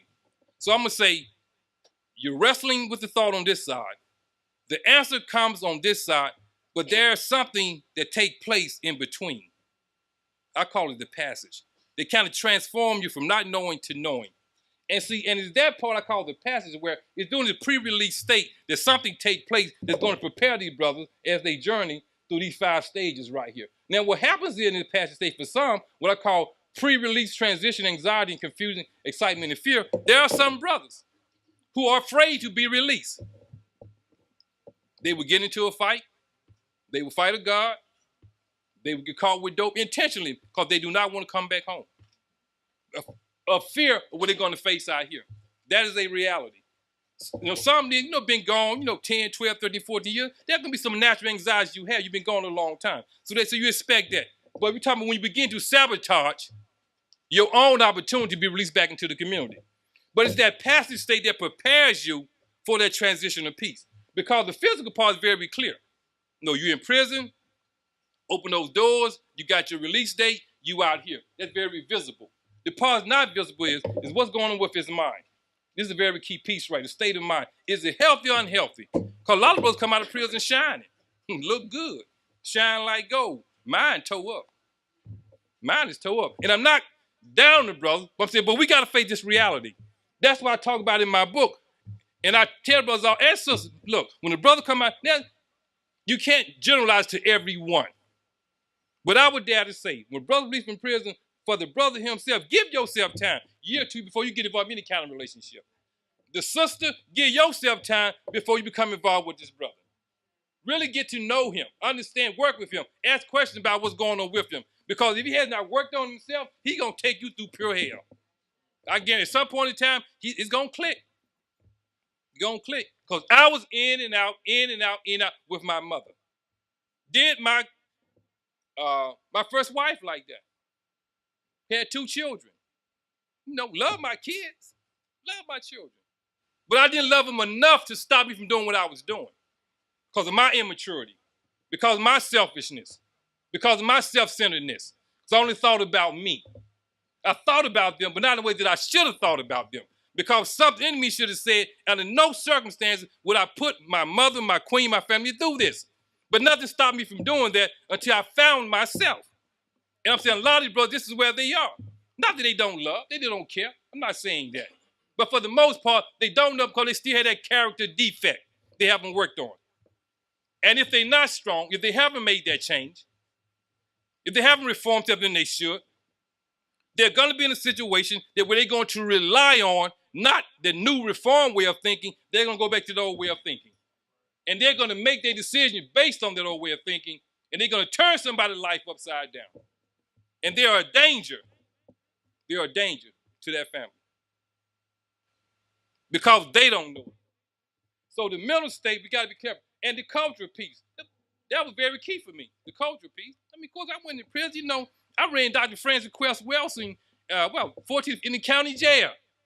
Excuse my language, but the title of the original motherfucker. That was the title of her article. Again, didn't know what I had, like Message to the Black Man, but I read that then. Dr. Ben, all those brothers. Didn't know what I had because I wasn't paying attention to any of that. Later on, I did click, but this is what I was exposed to early on in my life, but I wasn't ready for it. I couldn't receive it. Brother was giving it to me, but I wasn't ready, man, because I had one foot in the street, man. I wasn't ready for that. But once I got to my own cultural development and realized, because for a long time, I thought I was a nigger. That's what I was told growing up in Alabama. See, I lived through segregation. See, I didn't read this in no book. I went to a color movie theater. I went to a color restaurant. I went to a color swimming pool. Went to an all-black elementary school, high school for the most part. But it was natural. It was normal to me. I didn't know any other way. It was a normal, but then you get older, begin to figure out stuff. Something ain't right about this right here.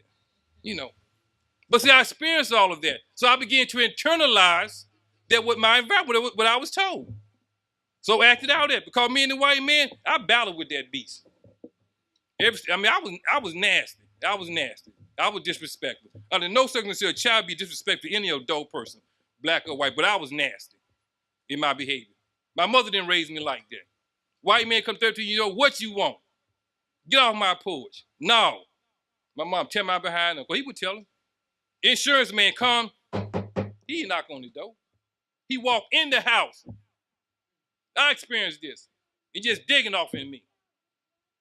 He walks in the house. Hey, Viola. That's my mother's name, Viola. How you doing, Mr. Johnson? Boy, ooh. Only you knew, white man. Only you knew. I want to chop his head off. My father was at work. I always wondered what if my father was there, what he would have done if the white man just walked in our house and knocked on. But back then, we talking about 60s and 70s, screen door, front porch door open, man, people walk in, but still you got manners, man. You ain't crazy. You knock on somebody's door before you come in their house. Insurance salesman just walk straight in the house. Hey, Viola. Then call her Mrs. Ragland. You say Mrs. Ray, call her Viola. She was older than him. And he called her Mr. Johnson. I'm fine, Mr. Johnson. That's what I went through. I lived there. And see, I'm internalizing all this. So the white man, he couldn't say nothing to me. I admit I was nasty. I was pure down, gutter nasty. Cuss him out, all of that. But I was turning myself black on this side, man. You can't stay down, you can't hold someone down without staying down yourself. It's unavoidable. And so now, and everything, and my mother, she didn't do it because, she was necessarily afraid of them, but she understood something. She was surviving. What she knew. She was surviving. It was her way of life. So my mother born in 1920, man. My father born in 1919 in Alabama. That's what they grew up in. So she raised her kids with what she had available to her. So, a beautiful woman, beautiful black sister. Fine, 7 children. But that's all she knew. That was her way of life. So she raised her kids in that manner. I was only $1. I wasn't going for it. But I realized when you talk about it, in order for us to eat, to have clothing, my mother did certain things. She's deceased. I don't know why she did. But looking back as a mother, she's trying to provide for her children. So she's not going to mess that up. And she called me on my stuff one time. An Army colonel, because where I grew up in National Alabama was a military police station there. And the colonel, he was, I guess, they called PC and moving to another location. So he gave my mother a nice dining room set. So he called the house one day and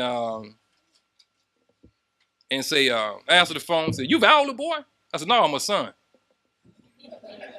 Man, he told her. My mother told me, she told me a new behind. She tore me a new behind. See, don't you ever do that again, what you did. Again, I didn't understand. I didn't know. I'm just being me. But see, now realizing, he could have said, "Well, Viola, you know what? We don't need you no more." And how Max is going to eat. Because my father had a 4th grade education. He had a 4th grade education. So my mother, she worked, clean houses, hotels, bathrooms to feed us. I'm getting ready to mess that up with my arrogance. No, I'm a son. I ain't no boy. Oh, so don't you ever do that no more. But see, I get it now. This is what she had to go through. Might have been my way, but that was her way. She was doing what she thought she'd do for her children. I got to respect that, man. Whether I like it or not, that was her way.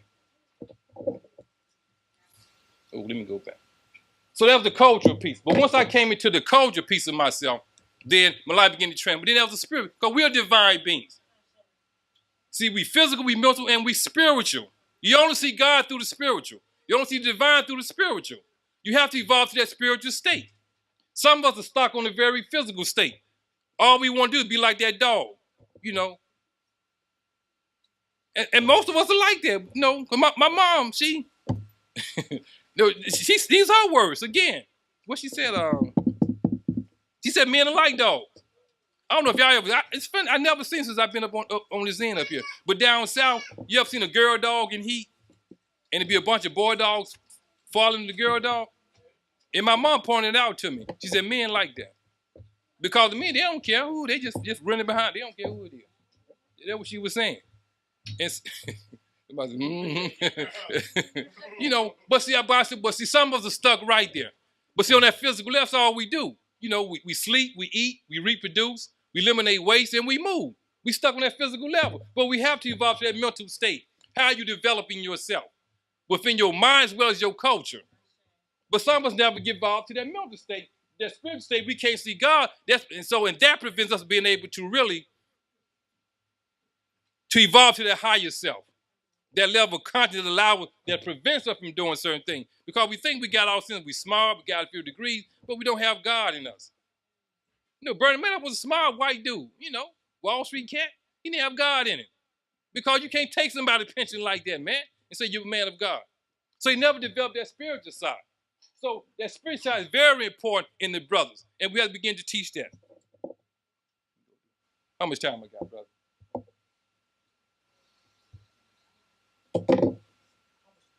I'm good. So treatment outside the box. What is transition therapy? So what I want is a systematic mental health process that assists African American males, clients who are currently incarcerated, have transitioned back into the mainstream society to identify, restructure, and apply a rational approach to new healthy ways of thinking.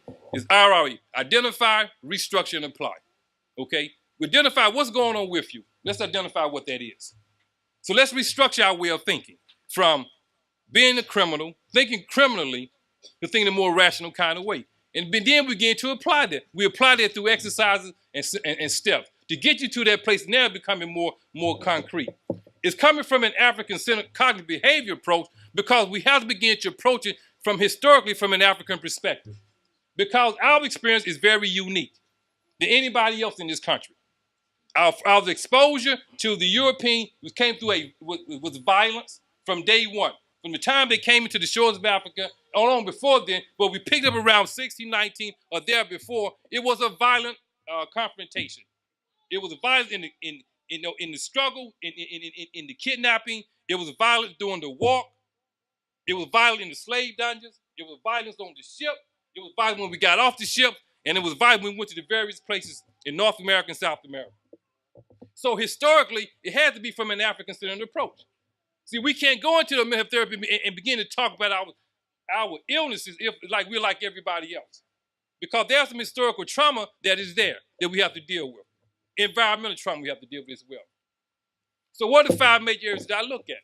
Unhealthy response to the stigma of incarceration, deinstitutionalizing the specific cycles of criminality, irrational thought patterns and behavior, culture, misorientation, belief, and unhealthy response to institutional racism. So these are the 5 areas that I look at when I begin to work with a brother, for that matter, as it relates to the brother being struggling with post-incarceration transition syndrome. So what are some of the symptoms of PITS? You have the physical, the cognitive, the emotional, the psychological, and the behavioral. I have nightmares from time to time now. Still later. I have a reoccurring dream. It's always I'm going back to prison. Not for anything. And when I get back to prison, I'm always the same question.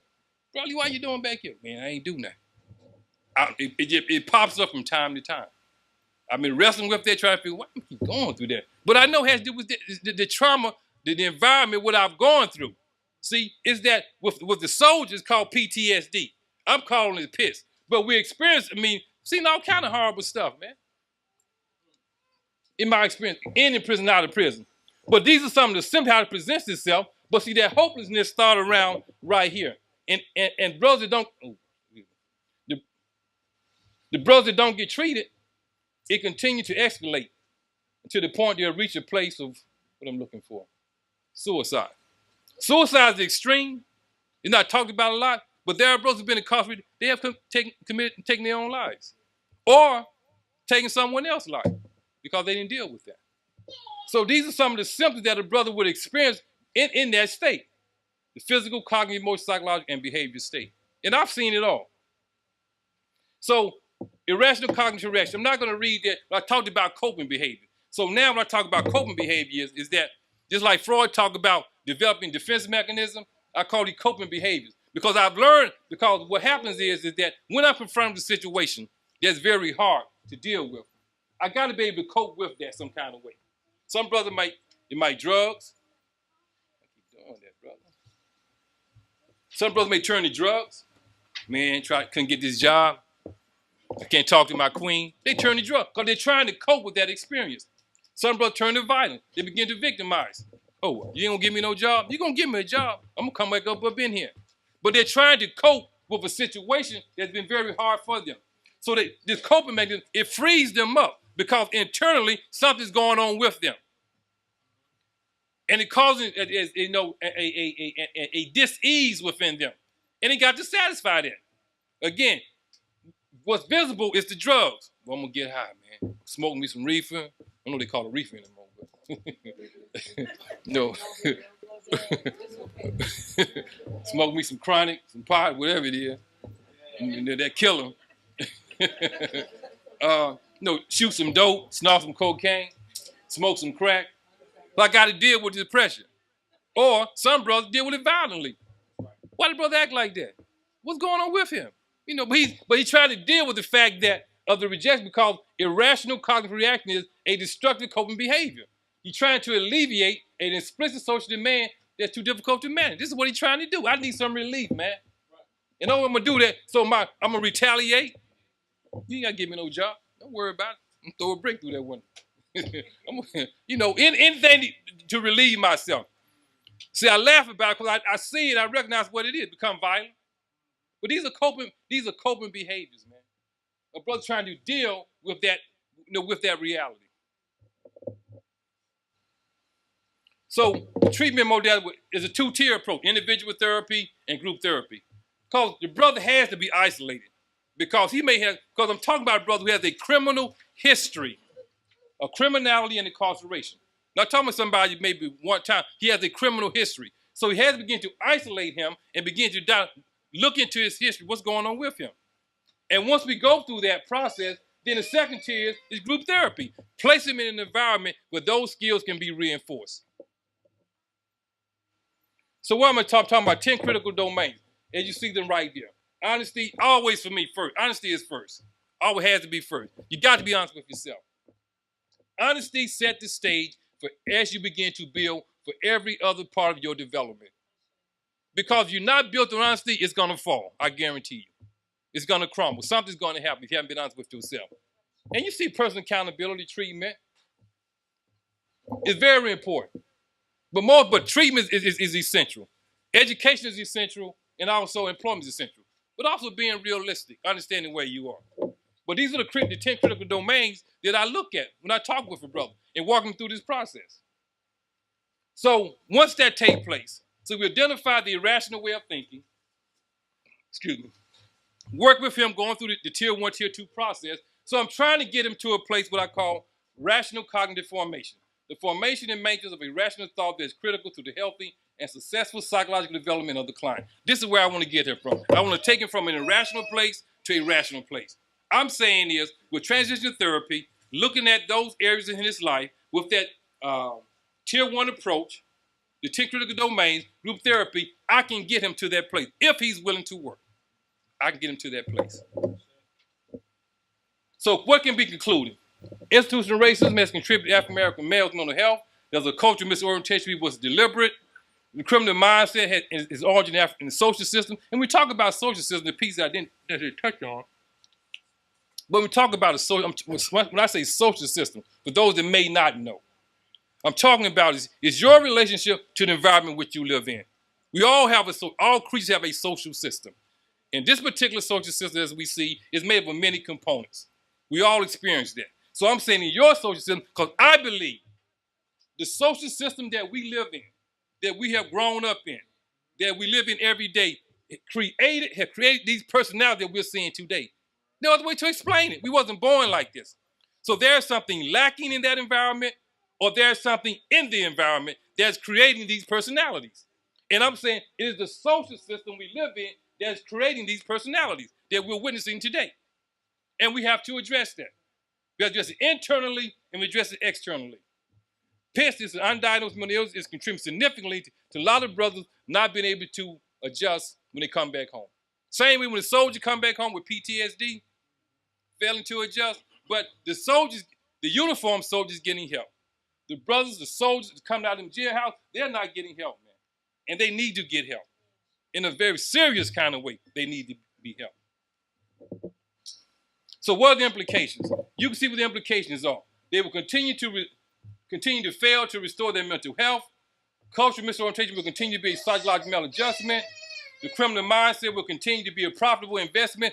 Think about that. Economic psychology. A lot of these crimes is an economic crime these brothers are committing. Because they're in poverty, they lack the skills. They don't have a marketable skill. So these are economic crimes. So the economic psychology of the black male thing has to be changed. It's going to be changed when there's a buy-in from different stakeholders. We all got a role to play. So when we begin to examine that psychology, the economic piece of it, then we will begin to turn things around, I believe, within our community.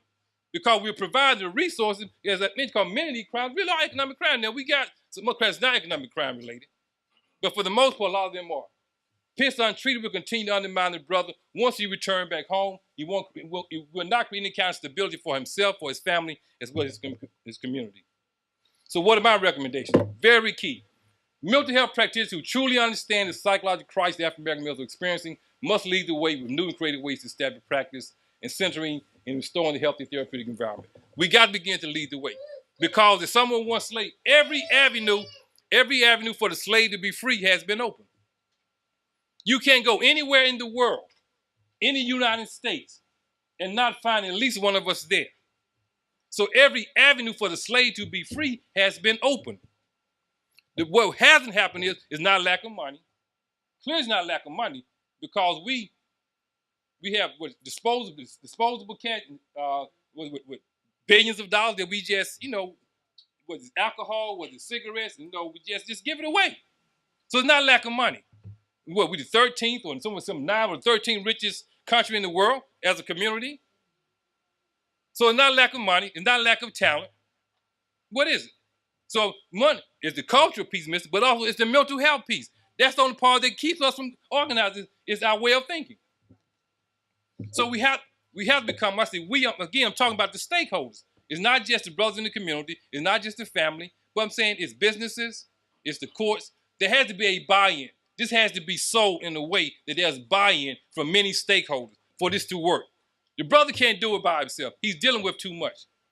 The family, they struggle, they can't do it by themselves. So there has to be buy-in from a lot of different people. Educators must work with the mental health practitioners in developing pedagogies to address these issues. What are we teaching in the institutions? We have to begin to teach a clear history about what has happened to us as a people, educating our children, not only in terms of educating in the context of who they are, but also the environment which they live in, the culture they're exposed to. Because what is not being taught is, when I talk about this cultural criminality, it has been there from day one. It has been there since we touched upon these shores. It has been there. Just as the United States grew, that cultural criminality grew along right with it. So we go all back to the 16th century. It has been there from day one. Because keep in mind, we were not allowed to do certain things. We were controlled every step of the way. So what we are demonstrating is learned behavior. So master got a nice suit and all that. So it may have started out bootlegging whiskey. May have started out stealing chickens or horses or something. I'm talking about that criminal side of it. But he want to feed his family. Y'all have read the story. Stole some chickens, got whipped or whatever. What I'm saying is, because of the lack of social opportunity in this environment, we began to adopt ways what we saw, because we wasn't the only one, because we saw master doing these things. But in white boy, they were still doing all the same thing as well. But we adopted those behaviors, and it continued to grow. I can go back to the 60s. I'm sure my father can go back to his time, where it's always been there. So that culture has been institutionalized within our community. We're not going to get rid of this by simply saying, oh, what can we do? It needs to go away. It's too ingrained. It is a mindset. It is a way of life. The same way baseball, basketball, football is a way of life in America, criminality is a way of life in the United States, and it's in our community, and it's deeply rooted. And we got to address that. We got to address that. And one of the things is that also business leaders must implement effective strategies. The business plays a very important role in this. We got to begin to work out. See, one of the reasons why business communities, as they say, is because of what? The insurance. If I'm an ex-felon, you hire me for a job, and it's known, then the insurance may raise my insurance rate very high to hire you. So the same way the governor, with Governor Hogan, whether it's Mayor Catherine Pugh, whatever, or Stephanie Rogers, the prior former mayor, when they allowed, what's the place, Armorall, who came here, Covington, Port Covington, all of that, they gave them a big tax break. So them same people, they're business-minded people, okay? So they can work out those kinds of deals with the business community in hiring ex-felons and providing those kinds of tax breaks. If they want to do that, this can be done.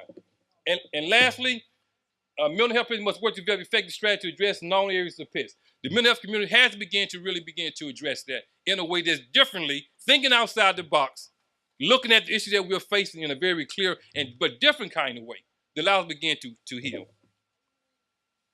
So with that, I thank you for your time. Appreciate your attendance. Now,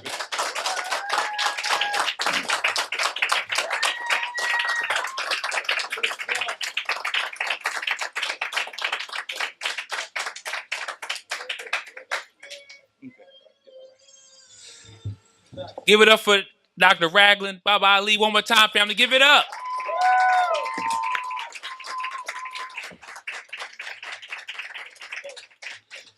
We appreciate the scholarship, the research, giving us a historical perspective, linking it with what's going on contemporary with our people, Dr. Ragland.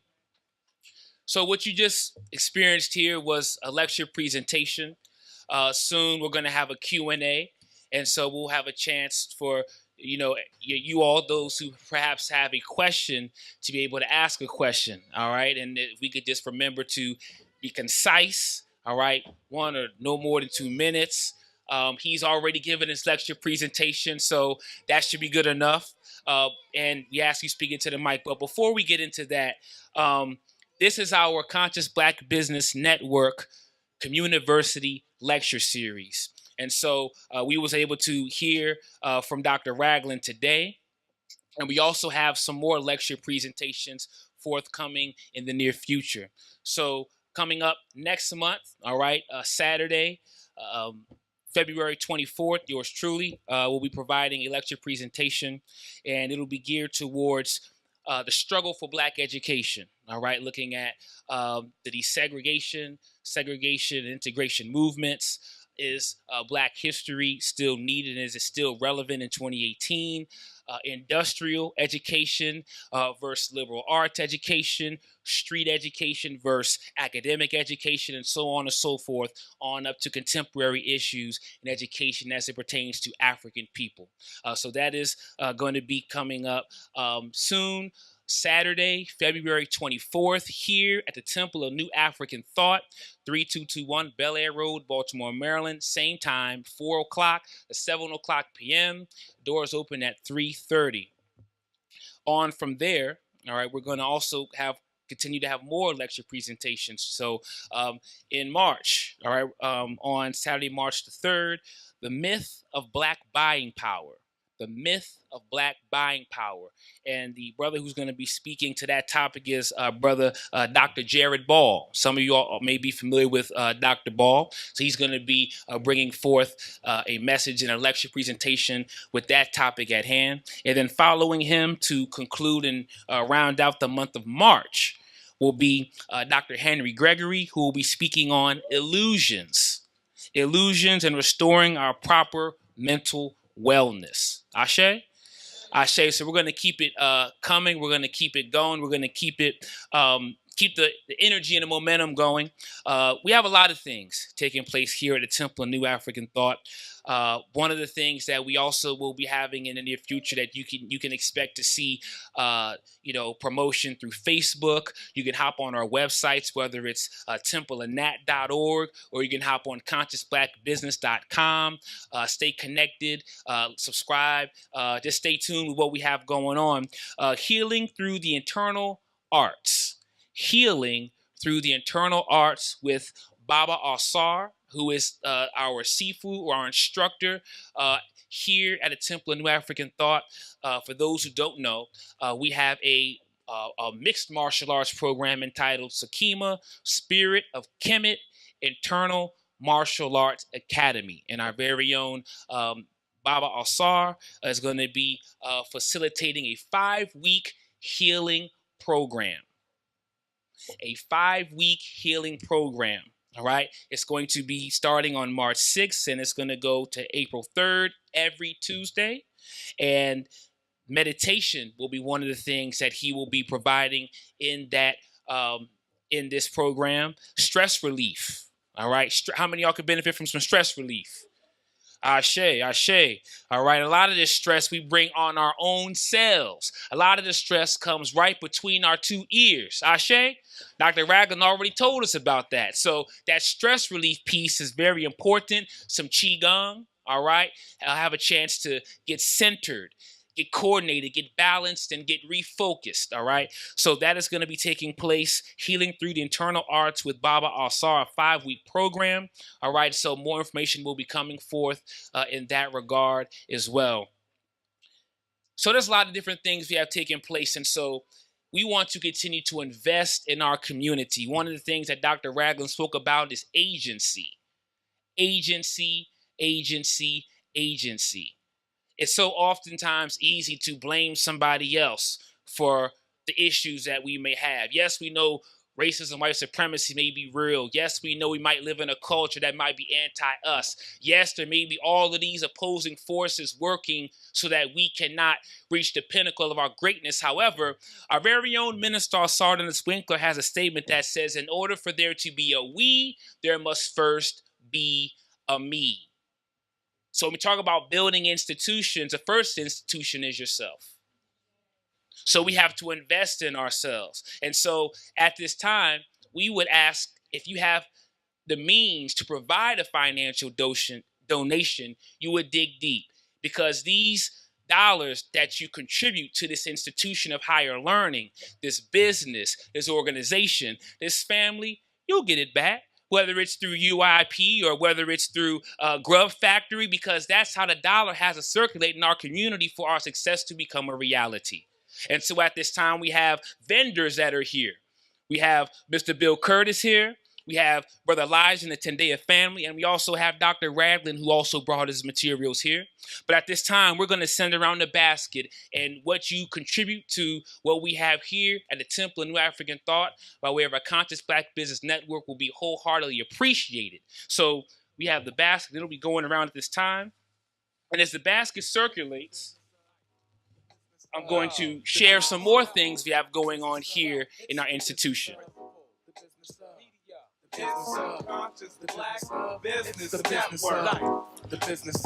So we have our Communiversity lecture series. Each and every Sunday we have our Ngia Fellowship. Our Ngia Fellowship, which is an opportunity to be able to come together and pay homage to our ancestors, to be able to hear some spoken word, be healed through a circle of empowerment, or have your spirit and your mind be soothed through a message of empowerment. We also have our Conscious Black Business Network, not only lecture series, but we also have our Conscious Black Business Network line of radio shows that airs on a weekly basis. All right, so you can be able to tune in to hear Black empowerment come through the airwaves. All right, we have a positive message, and so you can be able to tune in. We also have our Mindfulness Meditation, which takes place on Sundays from 9 o'clock to 9:30, which is an opportunity to de-stress, to be still, slow down, and be able to heal and be able to get yourself centered. We also have our drum circle. All right, these drums that you see behind Dr. Ragland's table, they're just not there collecting dust. But our ancestors have revealed to us, they have taught us, and they've shown us how the path of drumming can also facilitate health and proper healing. All right, we have a Rites of Passage Manhood Training Initiative. All right, we have African-centered counseling services that are provided by our Minister Sardinas Winkler. So I'm just giving you some tidbits on what you're investing to. You're investing in your people. You're investing into African liberation. Ashe, give it up for that, family. Give it up. And everything in between, looking at this concept of love, what does it really mean? D. Smith gonna talk to the masses. Let us keep what Dr. Ragland said in our hearts, minds, and spirits. And let us remember that our ancestors were resilient. Whatever it was that came upon them, they were able to deal with it and overcome the obstacles. So as we see his presentation, just know we can heal, but we have to first commit to the process. We have to first commit to the process. Ashe? Ashe. So as we be about that process, perhaps there were some individuals, as Dr. Ragland was presenting and bringing forth this information, you may have some questions in regard to what he was saying. And we ask once again, family, that you please keep your questions concise. We ask once again if you could please remain on topic with the information and the topic that was brought forth today. And we also ask if you could speak through the mic. All right, so that way we could be able to capture your voice, and so we could be able to make sure that everybody has a chance to hear what you have to say. We can handle that, family? We can handle that? Ashe, ashe. So with that being said, does anybody at this time happen to, and Dr. Ragland, if you want to come back up, does anybody happen to have, ashe? No, it's good. I just wanted to say I have some business cards in the event of someone who would like to take a business card. Please feel free to get those. Obviously, I have some books here, and if you can't afford one, still can get one. You know, because my thing is for me, it's just really about putting the information out there and really trying to get the community to a place, begin to change the narrative about how we begin to deal with issues that we face in our community. Right. Ashe, thank you, Dr. Ragland. So if you happen to have a question, you could stand, or I'll come to you, and you can speak through the mic, and you could ask whatever it is that you have in regard to the presentation that we heard today. Ashe? Ashe. So does anybody have a question for Dr. Ragland at this time for our Q&A?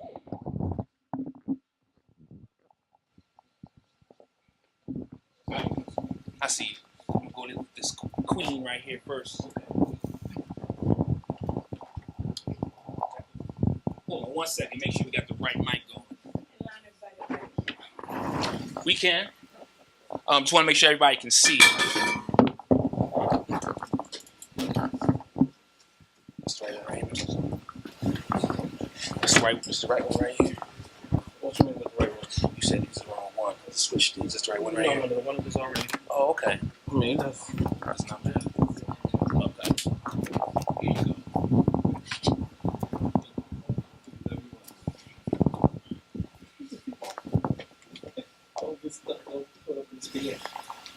You ready? Yes, ma'am. Okay, first of all, thank you so much for your enlightening presentation. I heard you talk about the criminal mindset of adult African males and how it's traced back to the American social systems. You talked about learned behavior and adopted behavior. Would you go so far as to say it's epigenetic and it's transgenerational? Because you're taking it back to the beginnings of American social systems. And you talked about the Amygdala, a portion of the brain which records all of the memories. So would you say it's actually transgenerational and it gets passed from generation to generation? And then the other question, just quickly, how does your therapy, your transitional therapy, differ if I've been in prison for 25 years and I'm innocent and I come out? Is it the same therapy or does it differ? Thank you. Thank you for the question. The first part is maybe transfer, say genetically, or with that context. Tested. I would say that there have been some studies that so I'm going to approach from genetically speaking, that when you deal with trauma, because trauma is recorded, say as you talked about in the amygdala part of the brain, is that information can be transferred, say genetically, say to the offsprings or the descendants of someone who have experienced that trauma. For example, if we look at it in our community, that we look at a parent, say, who's been traumatized, or a father, mother who's been traumatized. And what happens is that the body begin to experience certain kind of what they call psychosomatics kinds of reactions. But now, it's in carrying the womb, or say mother who's with child, and potentially could pass that to those types of say the fears or the anxieties can be passed on to the child, where the same way it with say a child, say maybe the mother who's drinking, even that goes directly into say the biology part of it, but in terms of the makeup, in terms of the genetic makeup, that certain deficiency could very well be placed within that child in that aspect of it.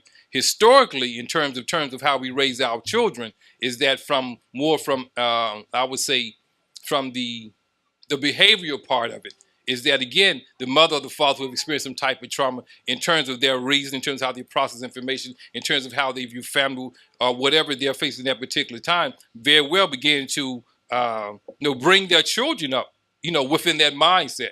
So it's passed on in that way because from that learned behavior is that they're acting out, say, what I would call it a faulty sense of self. So now they're bringing their kids up in that environment, which again, as I talked about earlier, that my mother only knew what she knew. And she passed that on to me, what she knew. And so I came exposed to that as well. Not to say anything was necessarily wrong with my mother, but that's all she knew. So historically, that is unavoidable because we do emulate, but I would say within the last 15 to 20 years, the studies has been done that not only just looking in terms of the behavior part of it, but genetically how trauma is passed on. Of course, they start with some animals. That animals have been traumatized, and then how that same animal very well in procreating with animals, that the animal itself is born with certain kind of, I would say, defects, for lack of a better word. And the second question is you alluded to in terms of, you said, how does the work with someone who's been caught for 25 years? It was innocent. But see, what happens is that unfortunately that whether you're innocent or guilty, once you're in the system, you are exposed to that environment.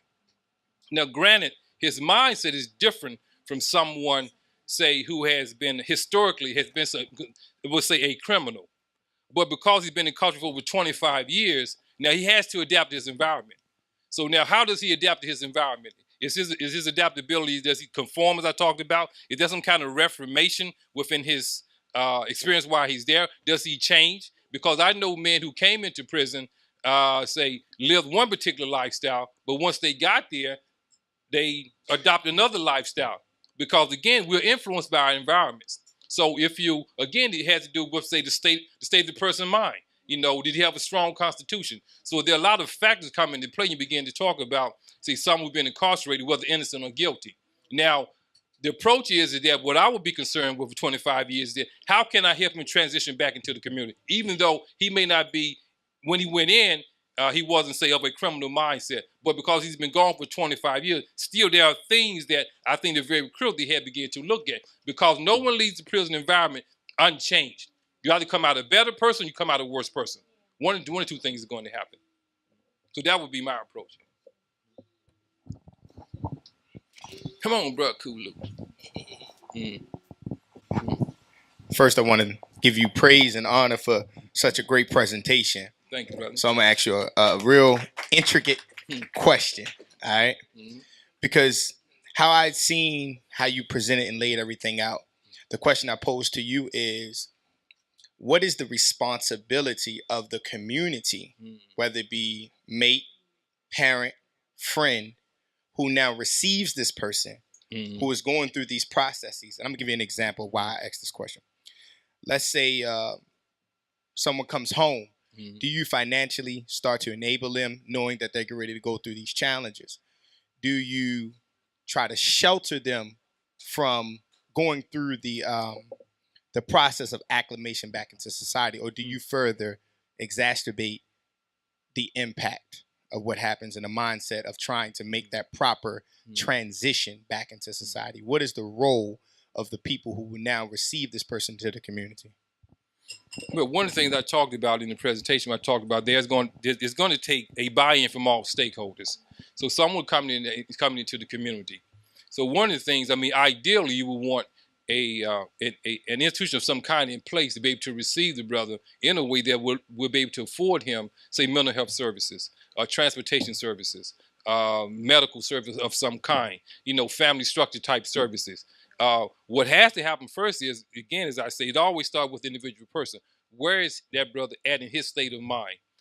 Now, of course, there are resources that need to be made available to these brothers, like which some agencies provide that. But of course, like food, shelter, and clothing, it's an essential thing that a brother would need. But it has to go beyond that in the context of that once you got food, shelter, and clothing, again, if the brother's at a place in his own development that he's ready, that he's that he's really serious about changing, or has made efforts to change, but just basically need that assistance. Then as a community, is that we have to begin to change our mindset. Because I'm a firm believer, as Dr. King says, that forgiveness is a lifelong process, but there has to be accountability. So I have no problem with forgiving someone, but you have to begin to demonstrate that you're ready, begin to take on a different role, a different mindset, because no one is larger than the community itself. The community has to come first. And I think many times that many of the problems that we're having in our community, because we have adopted the I concept. It was all about me, regardless of the community, what they're going through. So I would say from a community standpoint, it would be great if we have those kinds of institutions. I'm not talking institutions. I'm not talking something. It'd be great if it was major, but I'm just saying that having a 24/7 availability for men and women who are returning home from prison, that provide resources, that have those kind of wraparound resources that allow them to be able to transition in a way that where they're getting what they need to meet their needs. But more importantly, that I will make it mandatory prior to release. The mental health piece is very critical. That's very critical, mental health. But also is that, just helping, again, I talked about the relationship piece. That's a very key piece. Obviously, a man been gone 5, 10 to 15 years. He wants a companion. He wants someone to be with. But a lot of brothers are just not ready, when they come home. They're just literally just not ready to get involved in a serious relationship. Because what happens is when a man goes to prison at a young age, he's stuck at that age. So if he went in at 16, he may be 40 when he came out. Chronologically, he's 40 years old. Mentally, he's 16 years old. Because he's going into an unnatural environment. So he has nothing to help him to develop in his interaction with the opposite sex, the female, which is his counterpart. So now certain things he learned in the world would have to navigate, but for the most part, emotionally, psychologically, he's really not equipped. Now we good at faking, because we live in prison cells, 24/7, contemplate, our next move. It's a chess game. But you're going to be exposed somewhere at some point in time if you're not sincere. I've been on this. I got released in 1994. I made a decision when I was in prison in 1994. Prison wasn't an option anymore for me. I took it off the table completely. The only thing I said I'll go back to prison for is defending myself and my family. Anything short of that's not an option for me anymore, under no circumstances.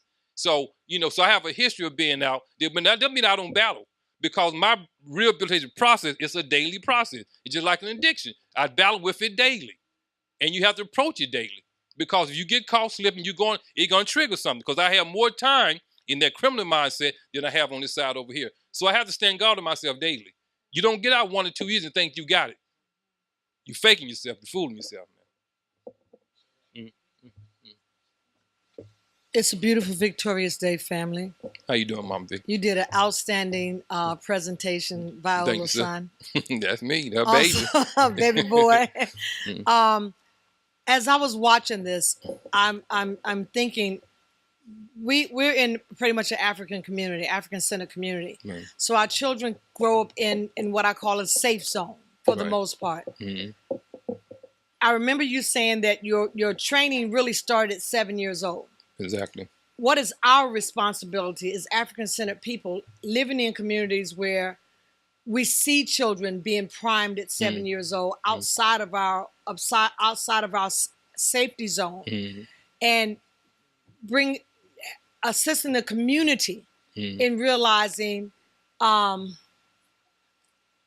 think what I'm trying to say is, how do we take this instead of it being the cure, the prevention? Right. How can we use this as a prevention method? Well, I'm glad you brought that up, Victor, because one of the things I talked about, to touch on it this afternoon, but was, there are 3 pieces. There's prevention before it happened. There's intervention after it happened. Then what's called contravention, once they have to another level. So for me, the preventive pieces I talked about, many times you have people, whether it's politicians, whether it's men, I'm just saying, stakeholders who are involved in this say, well, we need to go at the 13 years old, and to prevent them, catch them before they get started. 13 is too late. I say 13 is too late. That's why I say, for me, the grooming starts at 7. It starts at 7. By the time they're 13, they have already established an aspect of that mindset. So I acted at 7 when it started for me. Now, I acted out at 13. But I started thinking, formulating thoughts, ideas, and behavior at 7 years old. So you really have to begin to go, whether, like you said, you talk about, our community, whether it's, one is exposure, it's awareness. It starts with education. Whether it's the church, whether it's the masjids, whether it's the homes, whether it's the centers, begin to educate the community about that. 13 literally is too late. The intervention had to start at Kingdom's age, at 3 years old, beginning putting those models before him, because what we're dealing with personalities. And we just really don't know a personality, what they're going to be attracted to. But we can help shape that. We begin to institutionalize that in their mindset, where they begin to look at those men, those women, what we define as being positive, and along with it, as opposed to the brothers out there selling drugs or doing something illegal. So we have to be, so the intervention piece for me, really is just going into making this a part. When I talk about this, I'm saying making the awareness part in terms of criminality. We have to begin to understand. I would listen to brothers called Ta-Nehisi Coates. Ta-Nehisi Coates. This is a young brother from Baltimore. He's getting really a lot of press regarding an article he wrote about reparation, but also several books he's written. A very smart, intelligent brother. And one of the things that one of the things he talked about just growing up in Baltimore, and I brought this brother up because he's very, he's an advocate for really for reparation in terms of how racism has played a part in that. But one of the things he talked about in terms of establishing, say, those kinds of institutions within our community is that one of the things I liked what he said about in terms of, I guess, what he was advocating for, and just about the reparation piece is that really, one is teaching history from an honest perspective. There's no greater people on earth, or no better people on earth to talk about this than us, about what's happening to us. We know it better than anybody. We've been victimized by it. We're not victims, but we have been victimized. So we are in the drought in terms of being able to educate the world about what's truly has happened. We don't always do it, but we have to begin as young as this baby right here, begin to educating change, because criminality is a culture. You know what I'm saying? Like I say, it's like baseball, it's like basketball in the United States. That's how embedded it is. And it's not going away overnight. We're still here, 2018. It is still here. It has been here. It continues to grow because of their mindset. And you change the mindset because you have to begin to offer the community something different to look at. And it's hard work. There's a lot of men and women come on television and sell this idea, this overnight thing. It's not going to happen overnight. Like I said, I'm 20 years, and maybe I'm just slow. I don't know. I'm 20 years in, and I'm still grinding, with me working on myself. And I know this environment is going to take some time because their mind is very distorted. It is very distorted. Their way of thinking is distorted. And we look across the board, we see this. But also we got to talk to the right communities. We're talking about a particular population in a poverty, primarily a poverty area of the community. That this is continuing on this level. So early as long as lovely age, that's where we start, big. Where we start, we have to. Because we can't, 13, we lost them. I'm not saying we not take them, but we haven't lost them. But at 13, it's late. They're already in motion. At 13, they're already in motion. Any other questions? 1 second, let me bring the mic to you. And please get a card if you're leaving. Please take a card. You can't afford a book, take a book with you. Pass it on, read it to a brother, uncle, sister, mother.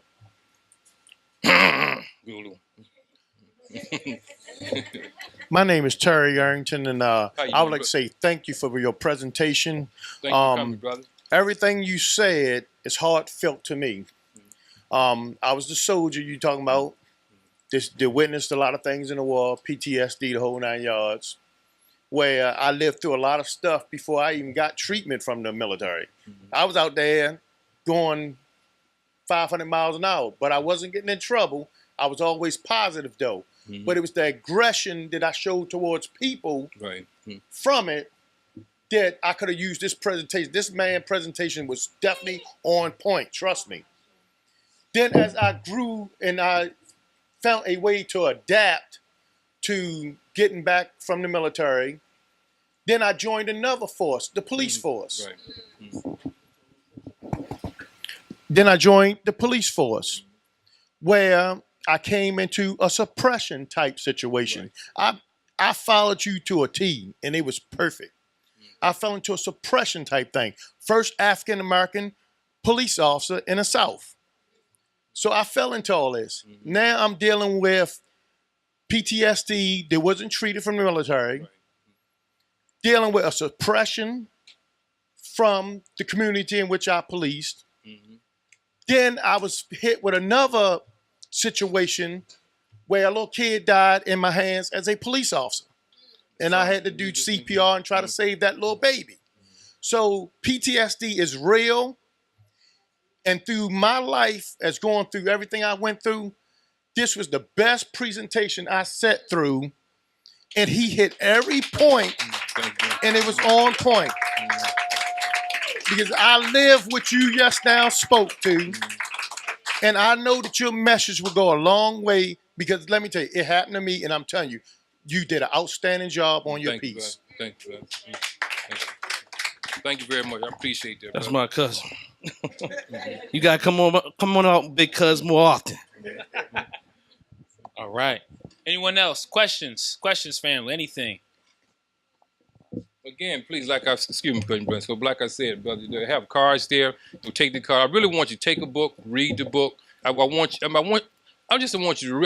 to think about what you're reading, and I want you to think about in what way can you make a contribution to what you're reading in the book in terms of, say, making change. Because we got to begin to change the dialogue. We cannot be afraid to talk about it, culture exists because it is killing us. One of the things I heard it was an argument I heard about snitching.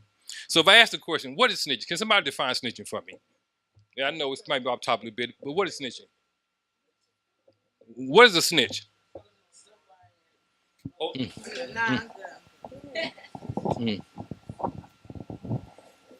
Like a good one or a bad one? No, whatever. Anyone. Yeah. Somebody who tells the truth in a kind of pressuring moment, I guess. I see where you're going with this. So I'm gonna help you out with this right here. So the argument went along this right here. Okay, we talk about a snitch, and someone that tell the police or tell law enforcement that someone's committed a crime. We see that as a snitch. But I want to clarify what snitching really is, because I think that it's been lost. I was in the criminal world. I lived that criminal lifestyle. That was my way of life. So, brothers, if I may use Brother Sankofa as an example. Me and Brother Sankofa, we're in the drug game. I get caught. Now, I don't want to go to jail. I tell the police officer that Brother Sankofa sells drugs. I have snitched on Brother Sankofa. That's part of their rational thinking now. I'm not justifying, but that's our mindset. I've snitched. When Miss Johnson, who lived in this neighborhood for 40 years, called the police, she's not snitching. She cares about her community. She's been in the community all of her life. She has a way of life that she's living. She is a respectable woman. She cares about her community. What the problem is with that rational mindset, I would call Miss Johnson a snitch. Miss Johnson's not a snitch, man. She's not a snitch. If you care about your community, you're not snitching. Snitching only applies to those people who's in that game. That's what snitching is. But see, the rules has changed. I'm not glorifying it, not saying it's right. But we had rules to our stuff. We didn't mess with children. We didn't mess with the elderly. Not that it make it right. But what's out of control now, there's no rules to what they are doing now. Everybody fair game. Children, 90-year-old people, 2-year-old kids, women, men, everybody fair game. We didn't live like that because we knew it was only soldiers that we dealt with. We didn't mess nobody's family, nobody's mother, nobody's son, only the soldiers. And if Ms. Johnson said something, we ain't messing with Johnson. We went on about our business.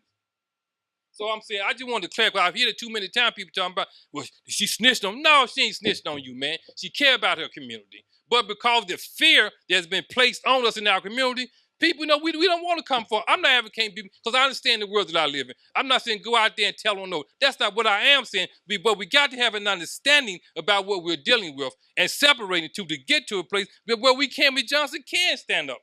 And we understand Ms. Johnson's not a snitch. She simply cares about her community. And that's the difference. Minister Saul, you had a question? No? Anybody else? Okay. So again, if you leave, get a card, man, pick up a book, man, just, read it. The books are $12. If you can't afford one, like I say, please take one with you, pass it on. I want you to read it. I want you to study it. I want you to critique it. I want feedback from it because because we got to get to a place where we really begin to affect change. And the only way we affect change, we got to become aware of what's going on.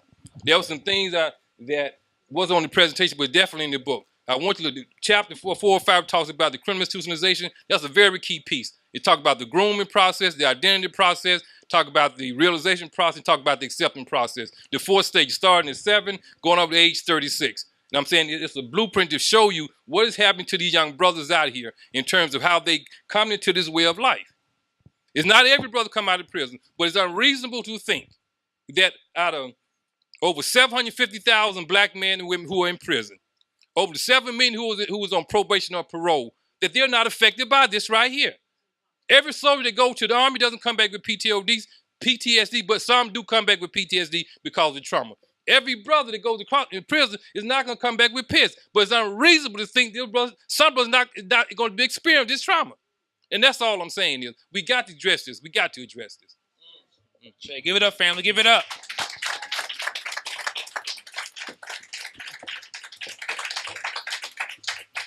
Again, thank y'all for coming by Air Release Party. Thank you. I appreciate it.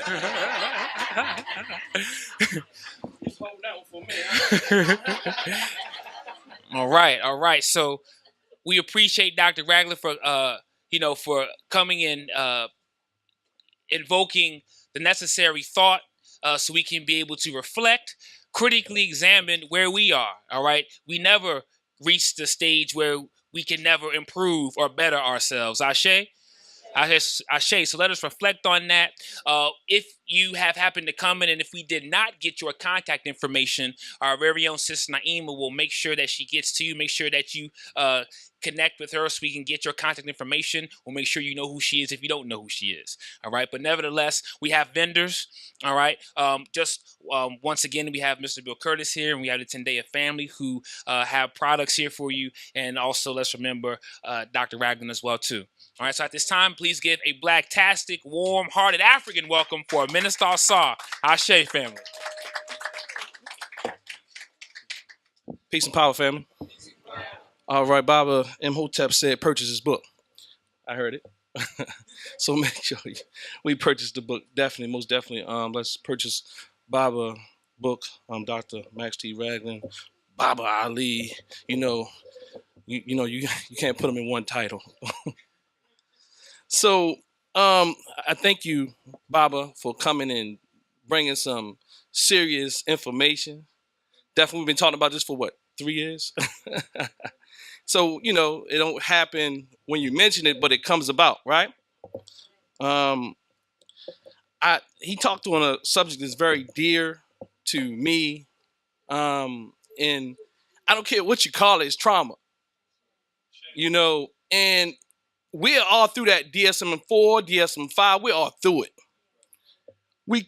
He has created a term and brought about certain symptoms that identify certain traits in certain individuals who have gone through certain situations. And I want to impress upon our minds that a lot of the trauma didn't happen when they went into the penal institution. Is that a word, penal? It didn't happen when they went into the institution. It was exacerbated. In fact, it happened when they were small.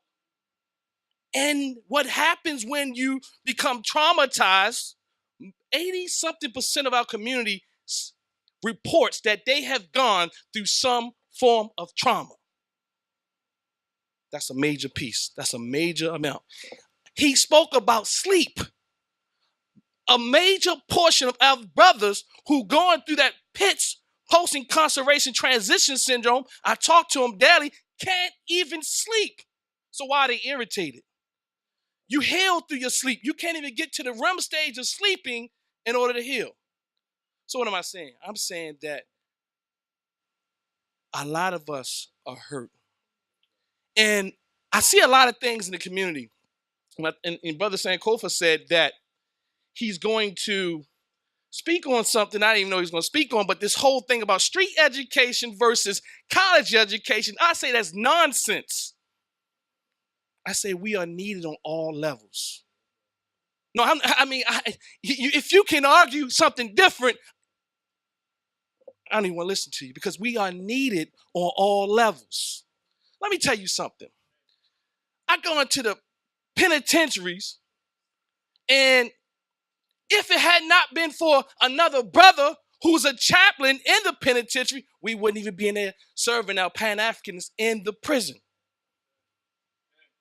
So we are needed everywhere.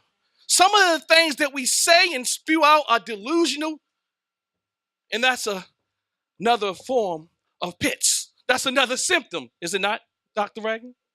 Delusional disorder. How about that? So we have to kind of like go through the therapeutic process. So this whole thing about the streets versus the academia or the college versus the streets is nonsense. That is a symptom. That is a symptom of post-traumatic slave syndrome, PITS, post-incarceration transition syndrome. We need to stop the foolishness. There's no one way to do a thing. But when you suffer from trauma, the only way you think it is to be done is through aggression or running or freezing. And the last F is fainting. See, the first, what do you say, fight? We fighting all the time. We fight until we can't win. And guess what? That is a symptom. Now, we fight in maladaptive ways. Ways that further perpetuate the harm that we think that we're getting away from. So, I thank you again for that. And so let's get over this whole, the streets versus the college brothers and sisters and all this and all that. We all play our part. With that, I say thank you again, Doc. Peace.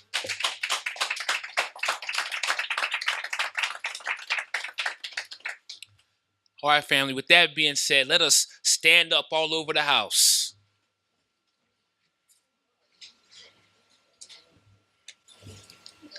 And as we stretch, as we straighten our clothing out, as we yawn, all those things, let us keep our ancestors at the forefront of our hearts, our minds, and spirits, and let us put our right fists up loud and proud. And when we say these 7 Harambe's, with every Harambe we say, may all of the energy in our vessels be attributed to the liberation and empowerment of African people. Ashe? So we're going to do our Harambe, which means let's pull together on the count of 3, family. 1, 2, 3. Harambe, Harambe, Harambe, Harambe, Harambe, Harambe, Harambe.